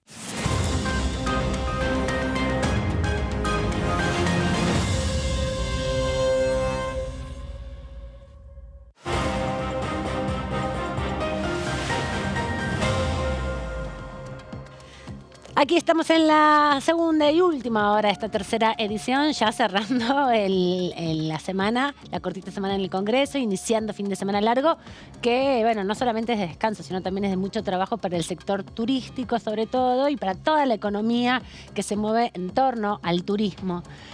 Así que también esperamos que sea importante en estos momentos de crisis económica que eso se pueda reactivar bastante más intensamente. Viene creciendo mucho la movilización también de la ciudadanía en el contexto del turismo, se ha visto este verano y este clima y esta situación que se vive también hace que muchos de las ciudades podamos viajar hacia otros territorios de la Argentina y poder también conocer y desarrollar así un poco de actividad turística. Las vacaciones también son derechos adquiridos que no hay que ir perdiendo. Estamos con la visita de una diputada, hoy sí, miércoles, aquí en la Cámara de Diputados, la diputada Verónica Lía Caliba del Frente de Todos de Salta. Bienvenida, muchas gracias por estar por aquí.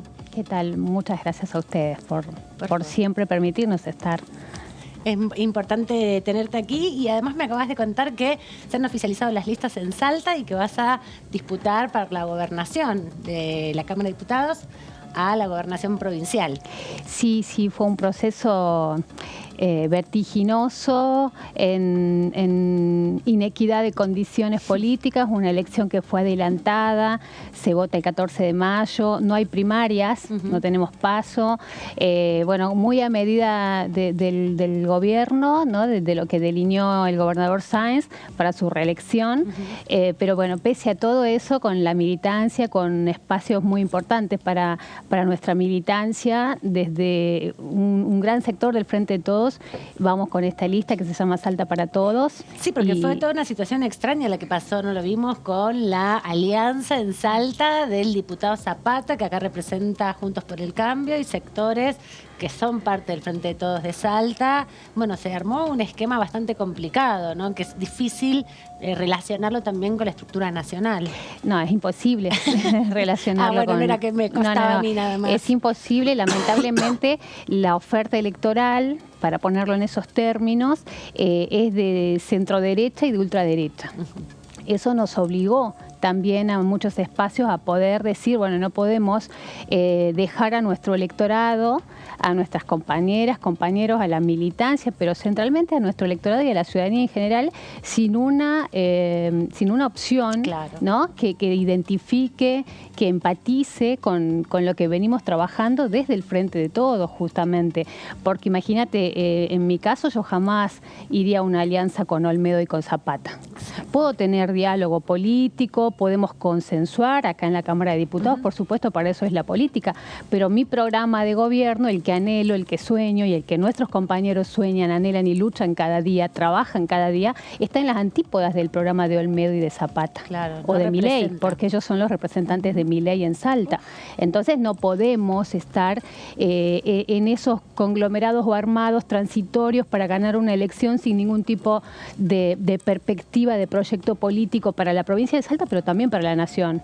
¿Y eso lo pudo hablar con, por ejemplo, su par en esta Cámara, Emiliano Estrada, que está dentro de...? Muchísimo lo hablamos porque llevamos más de un año trabajando en una construcción y lamentablemente, bueno, el desenlace fue que él optó, pero además no solo Emiliano, sino otros compañeros que son mis compañeros y que tenemos un profundo debate en este momento, pero es un debate en el marco de la democracia y del respeto, ¿no? Ellos deciden ir por ese camino que nosotros claramente entendemos que no es el camino para generar empleo en Salta, para industrializar. Nosotros queremos una industrialización soberana del litio, del cobre, del sodio, de minerales y metales estratégicos para el desarrollo y para la generación de trabajo. Y bueno, y esta gente no, son el extractivismo potenciado, la entrega, no generar puestos de trabajo, tienen un doble discurso, dicen que quieren generar empleo, que hay que acabar con eso, con los programas de inclusión laboral, ¿no? Pero después lo único que hacen es achicar el Estado y el mercado también lo achican y trabajan en función de los intereses multinacionales, en el caso de la minería, de los agronegocios. Entonces nosotros, ¿qué queremos en Salta? Y nosotras, porque somos muchas compañeras y todas y todos, queremos generar empleo, queremos industrializar la Salta, porque Salta, además del turismo, no ha podido desarrollar en toda la democracia en estos 40 años, no pudo desarrollar jamás algo que aproxime al pleno empleo. Absolutamente nada. Entonces, tenemos que vos solo podés trabajar en el sector público, en la docencia, en la salud, en estar en una comisaría. No puedes aspirar a otra cosa, no tenés un mercado de trabajo como lo podemos encontrar aquí en la Ciudad Autónoma de Buenos Aires, en la provincia, en Santa Fe, en Córdoba, ¿no? Hay provincias que han podido desarrollar industrias. Nosotros jamás, no conocen nuestros jóvenes, mi generación y muchas otras, jamás pudimos acceder a un empleo con derechos, con salarios dignos por arriba de los niveles de pobreza. ¿No? Claro, con los derechos hablabas de las vacaciones, por supuesto, del aguinaldo. Exacto. ¿Y ve, diputada, el litio como una posibilidad para avanzar hacia eso? Totalmente. Tenemos una de las reservas más grandes de litio en el mundo. Estamos en ese triángulo estratégico, un triángulo que desde el Pentágono se ha definido como estratégico por la proyección que tenemos en el desarrollo de la industria, de la tecnología. ¿Y qué vamos a hacer? Vamos a dejar que se lo lleven en pala, en bruto, como carbonato de litio, esa semi-industrialización, esos procesos básicos. Claro, que nos separarlo de otra parte del mineral. Que nos deja el 3% de regalías, y cuando las dos multinacionales que estuvieron operando, por ejemplo, el año pasado, tuvieron una rentabilidad de 4.200 millones de dólares y a la Argentina le quedó 5 millones de dólares de esos 4.200 millones de dólares. Entonces imagínense si empezamos a pensar no en un 3%, empezamos a pensar en un 51%, en un 80% como otros países, 55%, y que esas riquezas, esos miles de millones de dólares se queden acá, porque acá industrializamos, porque además exportamos valor agregado. No, y si somos el triángulo del litio van a venir igual, porque no hay litio en otro lado. Ya vinieron. O sea, lo no que hay que excusa de que no van a poder pagar. Ya vinieron y se pueden quedar porque siempre va a ser un negocio absolutamente rentable para cualquiera, y porque además queremos, por supuesto, comerciar con el mundo y pararnos desde un lugar de dueños, ¿no?, de la casa, de que nosotros somos quienes ponemos las condiciones y podemos... Y no como los inquilinos que somos, no como discutiendo en relación a la ley de alquiler, ¿no?, que también tiene la misma relación. Bueno, y viene esto del lobby, ¿no?, del poder y de las cámaras que dicen no... ¿Por qué tenemos que tener precios de alquileres atados al dólar? Porque si acá no cobramos en dólares... O sea, es así de básico, ¿no es cierto? Entonces, nosotros no podemos tener un salario que ronde los 130.000 pesos como una cuestión, ¿no? Y hay muchísimo para abajo, y que un alquiler de 2 ambientes esté en más de 130.000 pesos, 150.000 pesos. O sea, eso es una barbaridad porque ninguna familia ni siquiera puede acceder al lugar donde vivir, una cuestión básica, para no estar en situación de calle. Bueno, situación de calle, se reglamentó la ley hoy finalmente de personas en situación de calle. Bueno, este es un gran triunfo de este tiempo, ¿no? Pospandemia, de digamos, es un dolor, es como las venas abiertas. A mí me causó, cuando yo recién llegué aquí a Buenos Aires, tras ser electa diputada nacional, ver la cantidad de gente que está en situación de calle, no lo comprendía primero. Y aquí, a la vuelta del Congreso, hay decenas o centenares de familias. Y en mi provincia eso no existía, también pasa, bueno, porque tiene que ver con esto. O sea, no tenemos un plan de viviendas, ¿no? Primero para poder acceder a tu vivienda, o también alquileres sociales, donde un trabajador que no está en blanco, que a lo mejor, como decimos en Salta, changuea 2 o 3 semanas del mes, bueno, que pueda acceder a un lugar y que sea fomentado por el Estado nacional, provincial, municipal, para que todos podamos tener dignidad en nuestras vidas, nuestras hijas, hijos, ¿no? Nuestras infancias que están en situación de calle. Toda la problemática, bueno, habitacional va de la mano, y también otra de la discusión que está en la Cámara es la de los créditos UBA. ¿Hay en su provincia afectados? ¿Tiene estimación de cuántas familias están afectadas por este tema?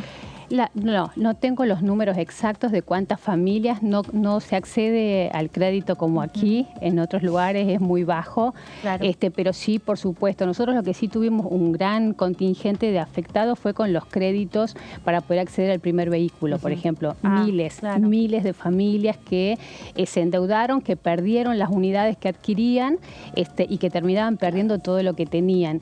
Pero sí, desde ya también es un problema que hay que resolver, que tiene que ver con esto. Nosotros no podemos acceder al crédito con tasas que estén vinculadas al dólar y a la inflación, y nosotros siempre es para abajo con los salarios o con la pérdida del empleo, y no puede seguir sosteniendo. Entonces ahí me parece que hay que trabajar muchísimo, y es nuestra economía, o sea, es en general pensar, creo que lo dijo Cristina muchas veces ya, o sea, ¿qué hacemos con esta economía bimonetaria, ¿no? Donde la comida la pagamos dolarizada.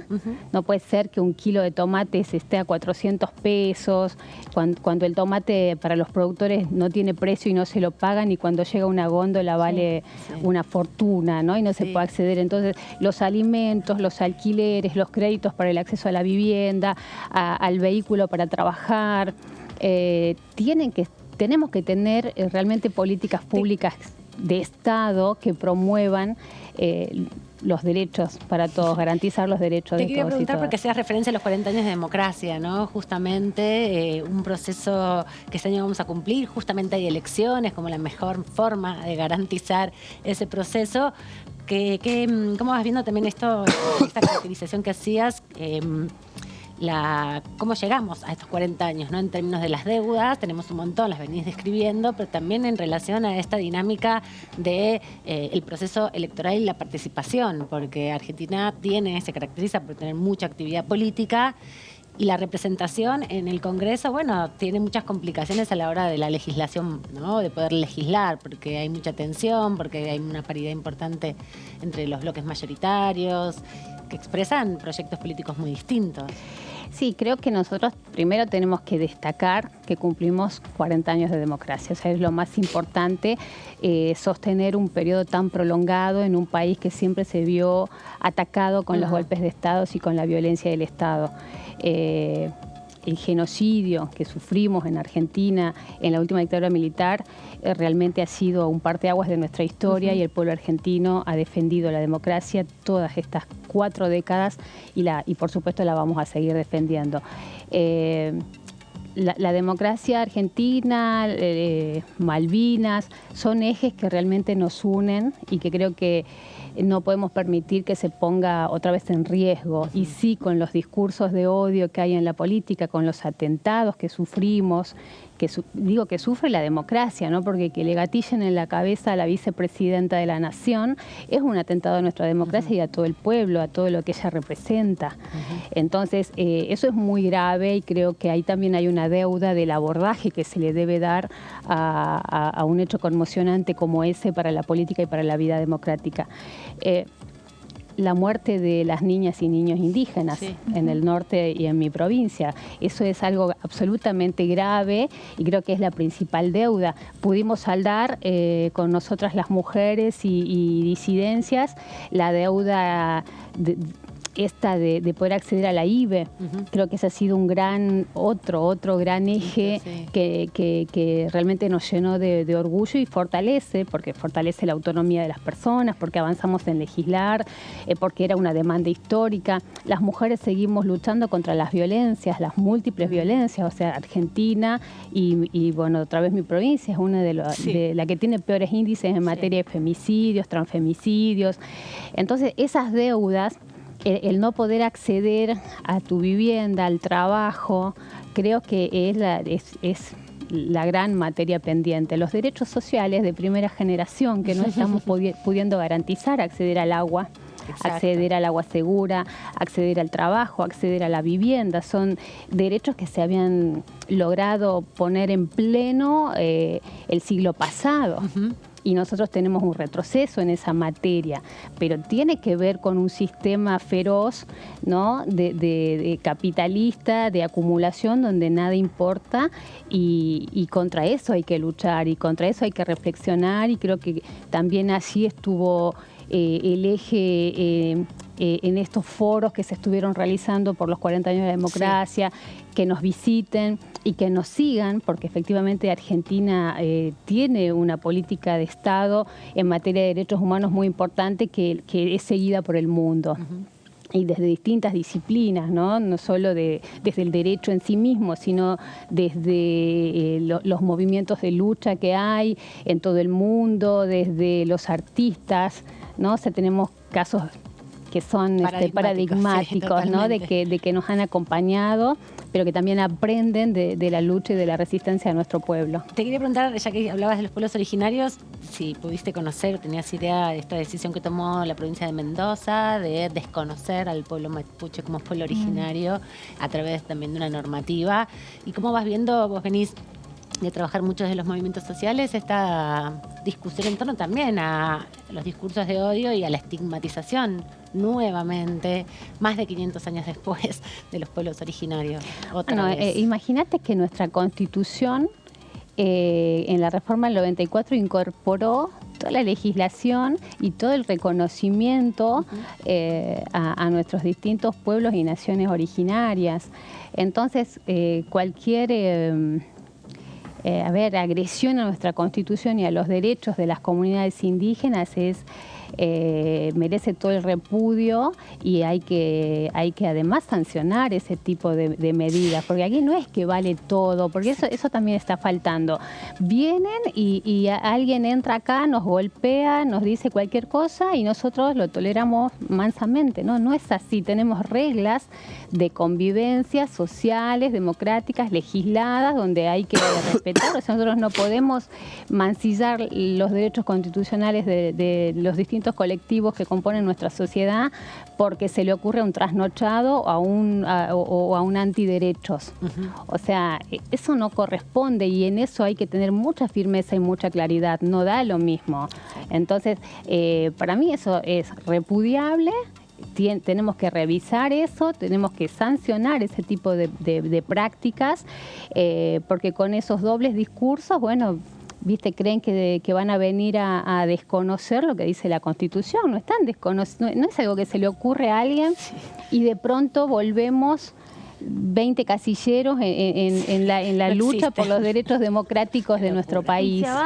¿Y avanza o no avanza lo que tiene que ver con la cuestión de, el INAI está a cargo de todo el registro, ¿no? De acuerdo a la ley de tierras indígenas, que no se pudo sancionar acá en el Congreso, se prorrogó hasta 2025, creo, sí, por decreto. Pero ¿cómo avanza la situación o sigue? Porque ya lleva varios años la ley, se prorroga en el tiempo, digamos, y siempre se vuelve recurrente después la lo discusión. Que está en discusión son los territorios indígenas ancestrales reconocidos también por el Estado Nacional y por una cantidad de instrumentos internacionales de derechos humanos, con un sector de rapiña que se quiere apropiar de esos territorios para los negocios inmobiliarios y para los agronegocios. Esa es la discusión que hay. Entonces, dicen cualquier cosa, ejercen terrorismo, mienten, estigmatizan, discriminan, ¿no? Violentan, matan. Entonces, todo eso se hace, encarcelan, persiguen, ¿no?, a las mujeres. Entonces, decir, ¿y por qué? Bueno, porque quieren quedarse y se están quedando con gran parte de los territorios indígenas, y por supuesto que esos pueblos que son partes de nuestra integración nacional van a luchar y van a defender su territorio. Es lo mismo, vos estás en tu casa y van y te quieren sacar por la fuerza y con violencia y dicen, no, mira, esto no es tuyo. ¿Y qué haces? No, es mío.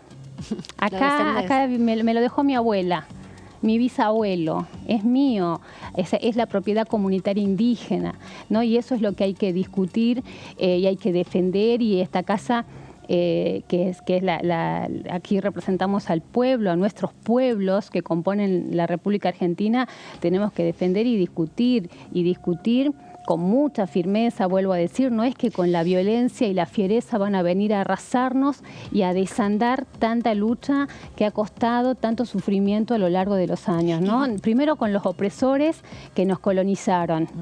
Y después de discutir mucho, después de nuestra Revolución de Mayo, después de nuestra independencia y después de luchar por la democracia, estamos aquí defendiendo esos intereses, y nuestros pueblos, y el pueblo mapuche en particular, va a defender y repudiamos a todos aquellos que agreden. También es una deuda que la Cámara no haya podido sacar por ley, la 2660, presupuestarla como corresponde y que se termine el debate. Porque si el Estado legisla y dice, mira, este territorio de aquí hasta aquí le corresponde a la comunidad tanto, del pueblo tanto, aquí estará el terrateniente Pérez, Araujo, no sé, y por ponerle un doble apellido. Pero justo ¿no? Presidente. Bueno, Linares, no sé, allá, Cornejo Linares, ¿viste? Cornejo Linares, pero ¿cómo hacemos para Pérez decir? Araujo sonaba conocido, ¿no? Sí, no, sí, compañero, pero sí. son esos apellidos con mucho poder, ¿no? De las oligarquías locales, de los sectores. Mejor. Bueno, acá ustedes conocen mejor. Yo tenemos muy ubicados en las calles de las provincias. No, bueno, ahí viene otra vez la reforma va a ser gobernadora. La reforma del 94 de nuevo, ¿no? Con una cantidad de modificaciones que hay que hacer para poder consolidar la democracia, porque nuestra Constitución sufrió el embate neoliberal en los 90. Claro. Entonces, a partir de ahí sucedió cualquier cosa. Y tenemos que recuperar soberanía, de eso se trata, tenemos que recuperar la unidad nacional, porque siempre nos dividen. ¿Y para qué nos quieren divididos, todos peleados contra todos y confundidos? Y bueno, para arrasar con todo derecho y arrasar con todos nuestros derechos. Otra cosa. Claro, y viste, todos somos sospechosos de algo, y no es así. Somos un pueblo hermoso, solidario, y creo que somos uno de los mejores pueblos del mundo, ¿no? Nos lo reconoce el mundo, a las argentinas y argentinos. Yo le quería preguntar, diputada, ¿cómo ve el escenario donde vence el mandato el 10 de diciembre de muchos de los diputados que vienen representando a los movimientos sociales a partir del 10 de diciembre particularmente? Y que muchos, entraron como reemplazo de otros diputados que saltaron al Ejecutivo Nacional, ¿no? Así es, sí, muchos, también a ejecutivos provinciales y demás. ¿Cómo ve ese escenario? También teniendo en cuenta un contexto donde uno, viendo algunas encuestas y también viendo cómo son los mandatos en la Cámara de Diputados, muchos ultraliberales posiblemente también ganen terreno. ¿Cómo piensa que va a darse esa dinámica legislativa? Y si ve que el Frente de Todos lo considera en algún lugar. Entiendo que lo vamos a discutir y mucho, que vamos a debatir, buscando la unidad de lo que es el Frente de Todos, que pese a todo lo que sucedió y que es de público conocimiento, los debates internos públicos, ¿no? de nuestra coalición de gobierno. Si bien tenemos toda esa situación, también hemos tenido grandes aciertos y creo que uno de los aciertos más grandes es seguir siendo el Frente de Todos y estar llegando ya en el último tramo de nuestra gestión, tanto en el Ejecutivo como en el Congreso, unidos y discutiendo a cielo abierto, pero discutiendo, y eso es parte de la política y de la democracia, de que también quienes representamos a los sectores populares vamos a pelear y defender nuestros espacios, nuestro trabajo, el rol que tuvimos en este gobierno, porque el rol que tuvieron los compañeros y compañeras que representamos, que representan a las organizaciones sociales en la pandemia, y el trabajo legislativo en pandemia y el trabajo con mucha humildad que hicimos aquí, con mucho respeto, aprendiendo muchísimo. No somos abogados, creo que ninguno de nosotros es abogado, venimos de distintos oficios, profesiones, pero fundamentalmente estamos muy vinculados a nuestro pueblo, muy vinculados. Somos parte de nuestro pueblo, sufrimos los problemas de Argentina, por eso sabemos cómo darles respuesta. Creo que nos tendrían que haber escuchado un poco más. Sí, te quedaste un poco ahí como con eso pendiente, sentís que hubo poco trabajo de mucho centralismo de acá. Sí, que es lógico también, ¿no? de la organicidad y de las jerarquías para que todo funcione. A veces por una cuestión de orden, pero creo que tenemos mucho más para aportar y que el desempeño de muchos compañeros realmente ha sido, y compañeras, impecable, y eso se tiene que destacar. Y vamos a estar defendiendo los derechos de nuestro pueblo, y vamos a estar defendiendo el espacio, además, contra ese odio y contra esa violencia que ejercen todos los días en la política y que le hace mucho daño a la democracia, le hace mucho daño a la gestión de gobierno, ¿no? O sea, creo que hay que salir de esos discursos de odio, hay que darles debate, no hay que quedarse callados, en un marco que supere, por supuesto, ese nivel de violencia, pero uno no podemos quedarnos tranquilos dejando que nos lastimen, que nos maltraten, que nos discriminen. Y eso tiene que ser en estos ámbitos, en los medios, en las redes, en la política, en el barrio, en los recintos, pero tenemos que dar debate, no podemos quedarnos callados, ese no es el camino tampoco.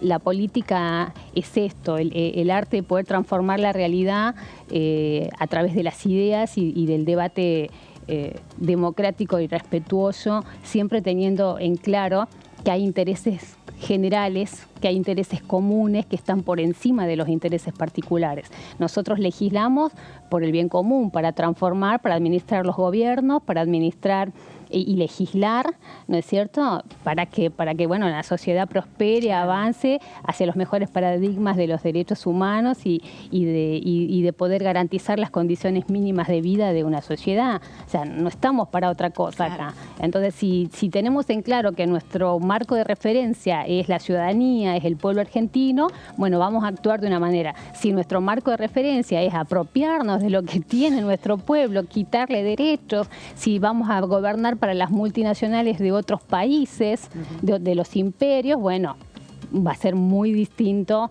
lo que digamos y lo que hagamos, ¿no?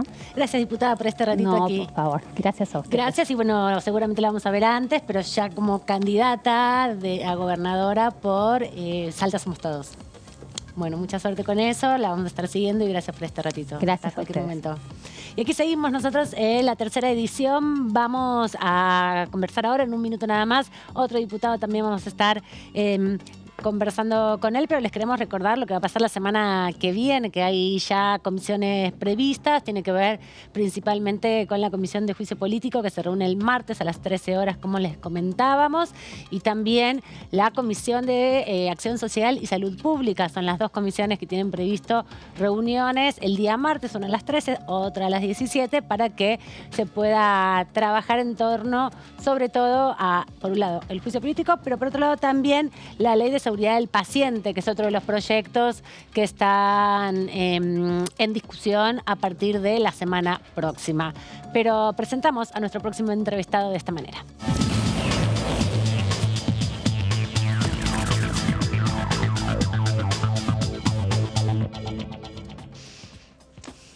Le agradecemos al diputado Toñoli por este ratito aquí en la tercera edición de TV. ¿Cómo anda, diputado? Bienvenido, buenas tardes. ¿Qué tal? Buenas tardes, noches. Sí, en cualquier momento te vamos a dejar de ver porque te pusiste a contraluz. Para la próxima al revés, es mejor con la luz de frente, así te podemos ver un poco mejor. Pero ahí posicionado por ahí, sí se va a lograr también la comunicación. Diputado, bueno, estamos justamente en una semana corta, pero se está previendo próximamente trabajar en torno a una sesión. Son temas que quedaron pendientes. Y primero preguntarle por qué sensación te ha dejado la frustrada sesión de la semana pasada en el Senado, que iban a tratar pliegos de jueces y fiscales para Santa Fe, además de también intentar aprobar el proyecto de fortalecimiento de la justicia de la provincia de Santa Fe. Perfecto, bien la luz. Ahí. Excelente. Hice magia, metí un celular ahí atrás. Excelente. La sesión de... Bueno, la verdad que lamento, y lo lamentamos sobre todo mucho los santafesinos y las santafesinas, esta sesión frustrada de la Cámara de Senadores, porque había un extenso temario, no sé si un extenso, pero un temario denso, complejo, pero también un temario que establecía puentes con distintas demandas sociales hoy muy fuertes. Una de ellas tiene que ver con la cuestión de la seguridad pública y en particular con la justicia en la provincia de Santa Fe, y hubiese sido bueno poder avanzar rápido con eso, ¿no? Con la ley de fortalecimiento, que cuando se apruebe va a permitir empezar un proceso que va a llevar un tiempo, pero que en algún momento tiene que empezar. Cuanto antes mejor.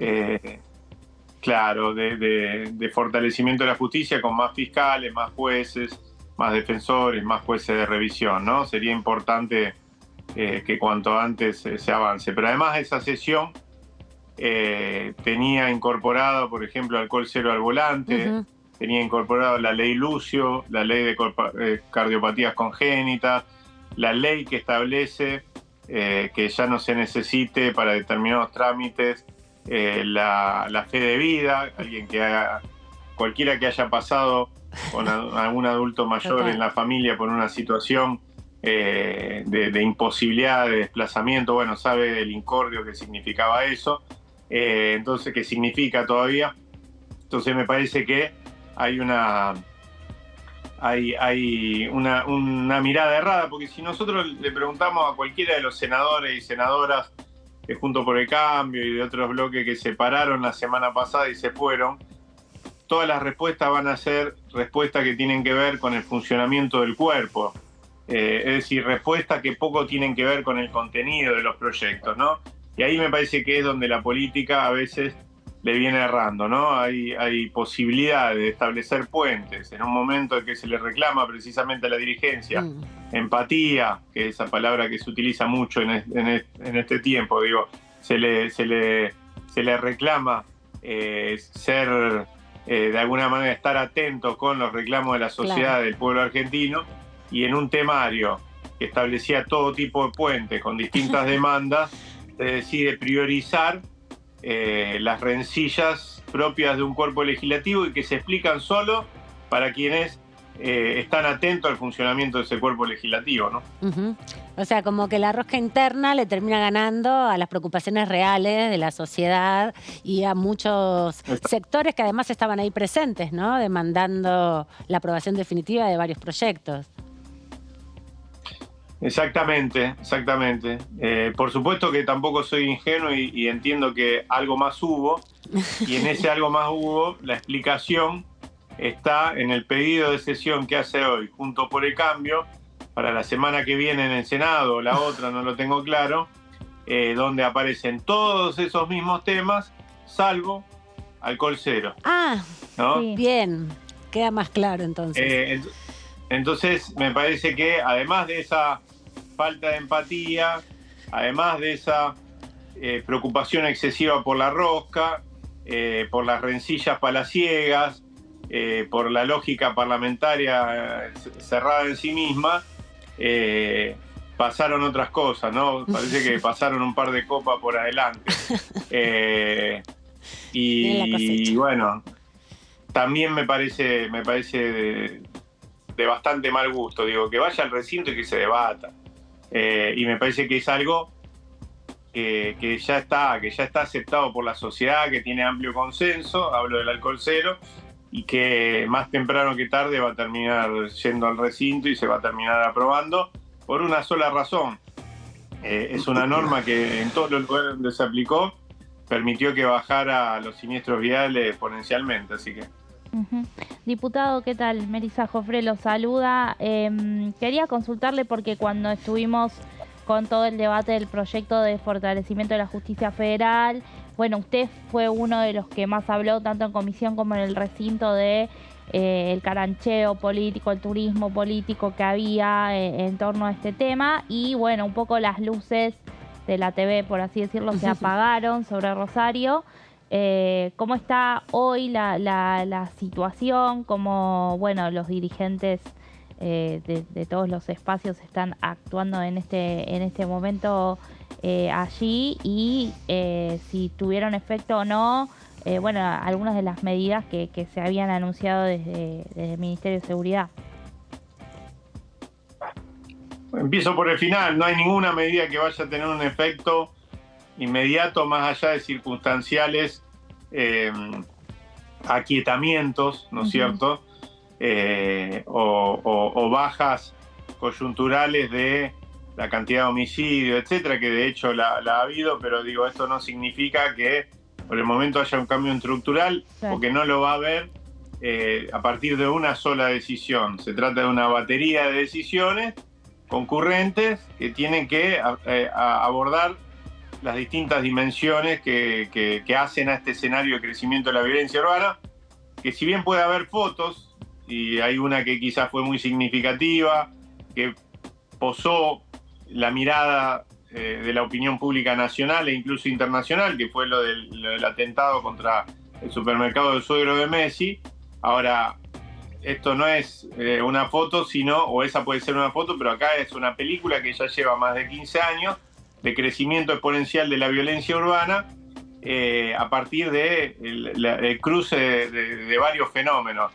La cuestión de la justicia federal es una de las dimensiones, bienvenido sea, va a tener un impacto a mediano y largo plazo, pero va a tener un impacto sobre la persecución de los delitos penales de carácter federal. Hablamos de narcotráfico, hablamos de trata de personas, hablamos de lavado de activos, no es menor.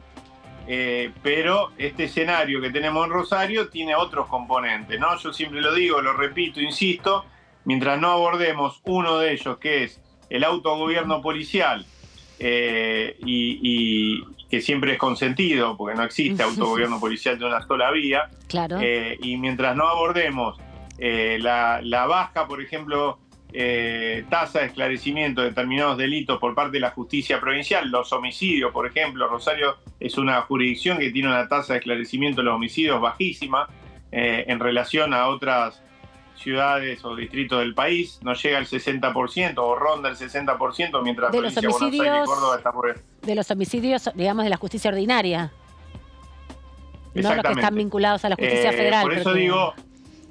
No, estoy hablando de los homicidios que los aborda, los investiga y los juzga la justicia ordinaria, ¿no? Por eso digo que tiene una serie de componentes que a veces suelen ser soslayados por las autoridades provinciales, distintas autoridades provinciales a lo largo del tiempo, porque siempre hacer recaer todo en la idea de que todo es producto del narcotráfico y por lo tanto es del orden federal, le quita a algunos responsabilidades, ¿no? Ahora bien, a todo eso hay que sumarle, ¿no?, la necesidad de una reforma policial integral que fue muchas veces enunciada y nunca realizada, la necesidad de mejora de la justicia provincial y el esclarecimiento de algunos delitos centrales en este escenario como son los homicidios, la política que también tiene que encarar la idea de transparentar la manera en que se financia la misma política, y hay un cuarto factor que para mí también es importantísimo y que explica en gran parte lo que pasa, además de todo esto, lo que pasa en Rosario. Rosario es una ciudad que en pocas décadas sufrió una transformación radical de su estructura productiva. Rosario era la capital nacional del peronismo, no solo por el protagonismo del movimiento obrero durante la resistencia peronista, sino se ganó ese mote también por su enorme desarrollo industrial. Y ese desarrollo industrial le permitía incorporar, incluir, integrar a sus hijos y a sus hijas a través de el trabajo y la producción, no solo a los hijos y las hijas de Rosario, sino de la región, del país, e incluso a millones de inmigrantes, o miles, mejor dicho, inmigrantes, que llegaban a la Argentina y que encontraban en Rosario un lugar donde trabajar, producir. Ahora bien, ese cambio generó enormes desigualdades sociales que aún en etapas de recuperación económica, como del 2004, 2005, 2006 en adelante, no alcanzaron, porque no se recuperó ese perfil industrial potente, productivo, no alcanzaron a integrar a todos, y esa recuperación de los ingresos, de la forma de vida, del bienestar de muchísimos rosarinos, rosarinas, se produjo también con enorme desigualdad de su interior, ¿no? Entonces, esa sociedad es también sobre la que, o ese caldo de cultivo es sobre la que se paran muchas estructuras delictivas complejas, donde está claro que los que ganan no son los que matan y mueren por estos negocios ilegales, ¿no? Son los que la lavan, son los que utilizan esos fondos para construir, para hacer negocios legales o para ingresarlo al circuito legal, etc. Toñoli. Esto es de una extrema complejidad que, si alguien quiere simplificarlo y decir que la solución está en una sola medida, o está mintiendo o está totalmente equivocado, ¿no? Yo le quería preguntar, bueno, por otro de los temas que tiene esta agenda de la Cámara de Diputados por delante, que tiene que ver, bueno, con la posibilidad de avanzar finalmente con los dictamen, o con la firma de dictamen del proyecto de agroindustria, un proyecto que, bueno, en su provincia se espera bastante, y también, bueno, con los créditos UBA, que afecta a miles de personas. ¿Cómo ve la posibilidad de avanzar la semana próxima con estos dos temas en el trabajo en comisión? Mirá, entiendo que ahí nos llegó por lo menos una síntesis de las comisiones que estarían funcionando la semana que viene. Entiendo que ninguna de las dos comisiones, al menos por ahora, ¿no? Entiendo que es una agenda en construcción. No teníamos esa información. Antes de conectarme acabo de ver un PDF con alguna de las comisiones citadas y no encuentro esas comisiones citadas. De todas maneras, me parece que son temas que están a la orden del día. La cuestión de agroindustria, bueno, yo soy integrante de la Comisión de Industria y yo veo que hay un amplio consenso. Digo, estamos hablando de una iniciativa de ley que tiene el acompañamiento de 60 organizaciones ligadas a la actividad agroindustrial, a la actividad agropecuaria en general. Uno entiende que, además del Frente de Todos, que acompaña fundamentalmente porque es un proyecto del oficialismo, el Ejecutivo Nacional, el otro gran frente que tiene fuerte presencia en la Cámara, que es el de Juntos por el Cambio, el Interbloque, de alguna manera tiene un compromiso con esas organizaciones y entiendo que se va a terminar decantando. Sobre la cuestión de los créditos UBA, me parece que es mucho más complejo el tratamiento. Hay distintas miradas y quienes más agitan en función de que, por supuesto, aparece en el Ejecutivo en el medio comprometido, ¿no es cierto?, en esta discusión. Su tratamiento es Juntos por el Cambio, pero tampoco hay unanimidad ni una mirada común sobre lo que debe hacerse, ¿no? Me parece que son iniciativas que en las próximas semanas, por eso desconozco si efectivamente se van a concretar reuniones la semana que viene, pero que en las próximas semanas sí van a tener tratamiento, sin duda.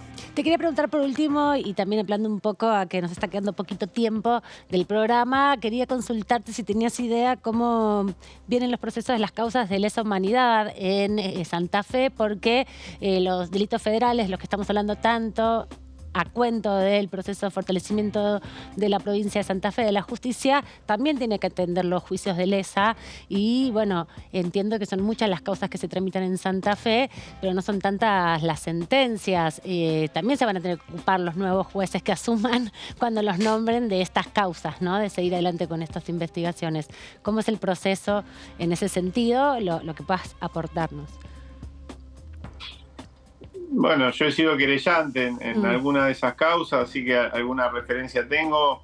Los procesos judiciales que abordan los delitos de lesa humanidad durante la dictadura han tenido en nuestra provincia, en nuestra región, una etapa después de la anulación de las leyes de obediencia debida y punto final durante la gestión de Néstor Kirchner, claro. Y ya durante la gestión de Cristina Kirchner, una etapa de desarrollo intenso a partir del 2009, sobre todo, que es cuando entra en la etapa de juicio oral, con un volumen importantísimo de causas, ¿no? Algunas... ¿Cómo? Como 32, 30 causas son más o menos las que se tramitaron. Sí, seguramente vos ahí tendrás algún informe de más referencia de yo, pero eran muchas. Soy muy...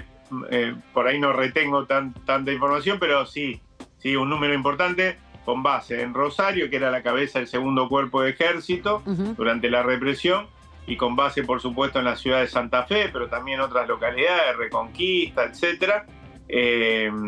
Y otras causas tramitándose que tienen que ver con que son situaciones que involucran a la ciudad de Rosario, pero que se tramitan en el norte de la provincia de Buenos Aires. Pienso en el caso Cambiaso Pereira Rossi, que en estos días, en mayo, el 14 de mayo, se cumplen 40 años exactos de la desaparición y asesinato, en realidad, de estos dos dirigentes peronistas. Digo, una cantidad importante de causas con mucho impulso, que tuvieron una ralentización durante el periodo 2015-2019, me parece que está claro por qué, por razones obvias. La gestión en ese momento de Mauricio Macri intentó ponerle un parate, no atendió a la cuestión desde la Secretaría de Derechos Humanos como lo habían hecho las gestiones anteriores y posterior, y después el 2019, aunque con cierta lentitud hay que decirlo, la pandemia también impactó en eso.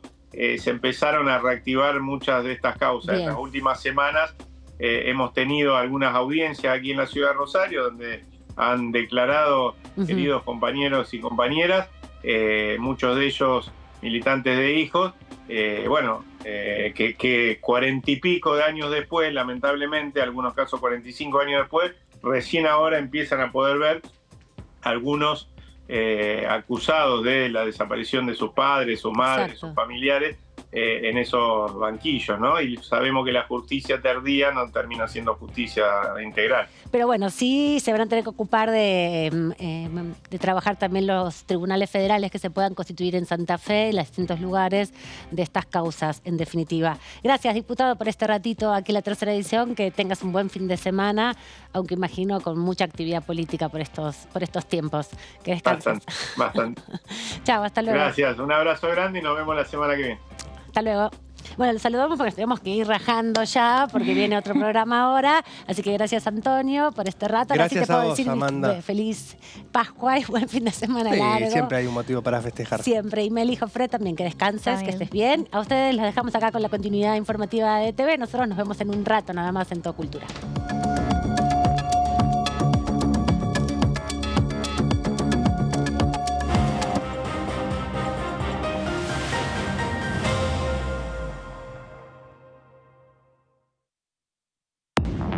Buen mediodía, el abrazo de un nuevo día. ¿Cómo va? Logramos sacar leyes que fueron muy importantes, como el monotributo tecnológico, el Monotex, que es un monotributo que le permite a la gente que trabaja con la industria del conocimiento poder ingresar en un ámbito formal y poder cobrar lo que exporta en conocimientos al mundo. Trabajamos en la sesión el proyecto de fortalecimiento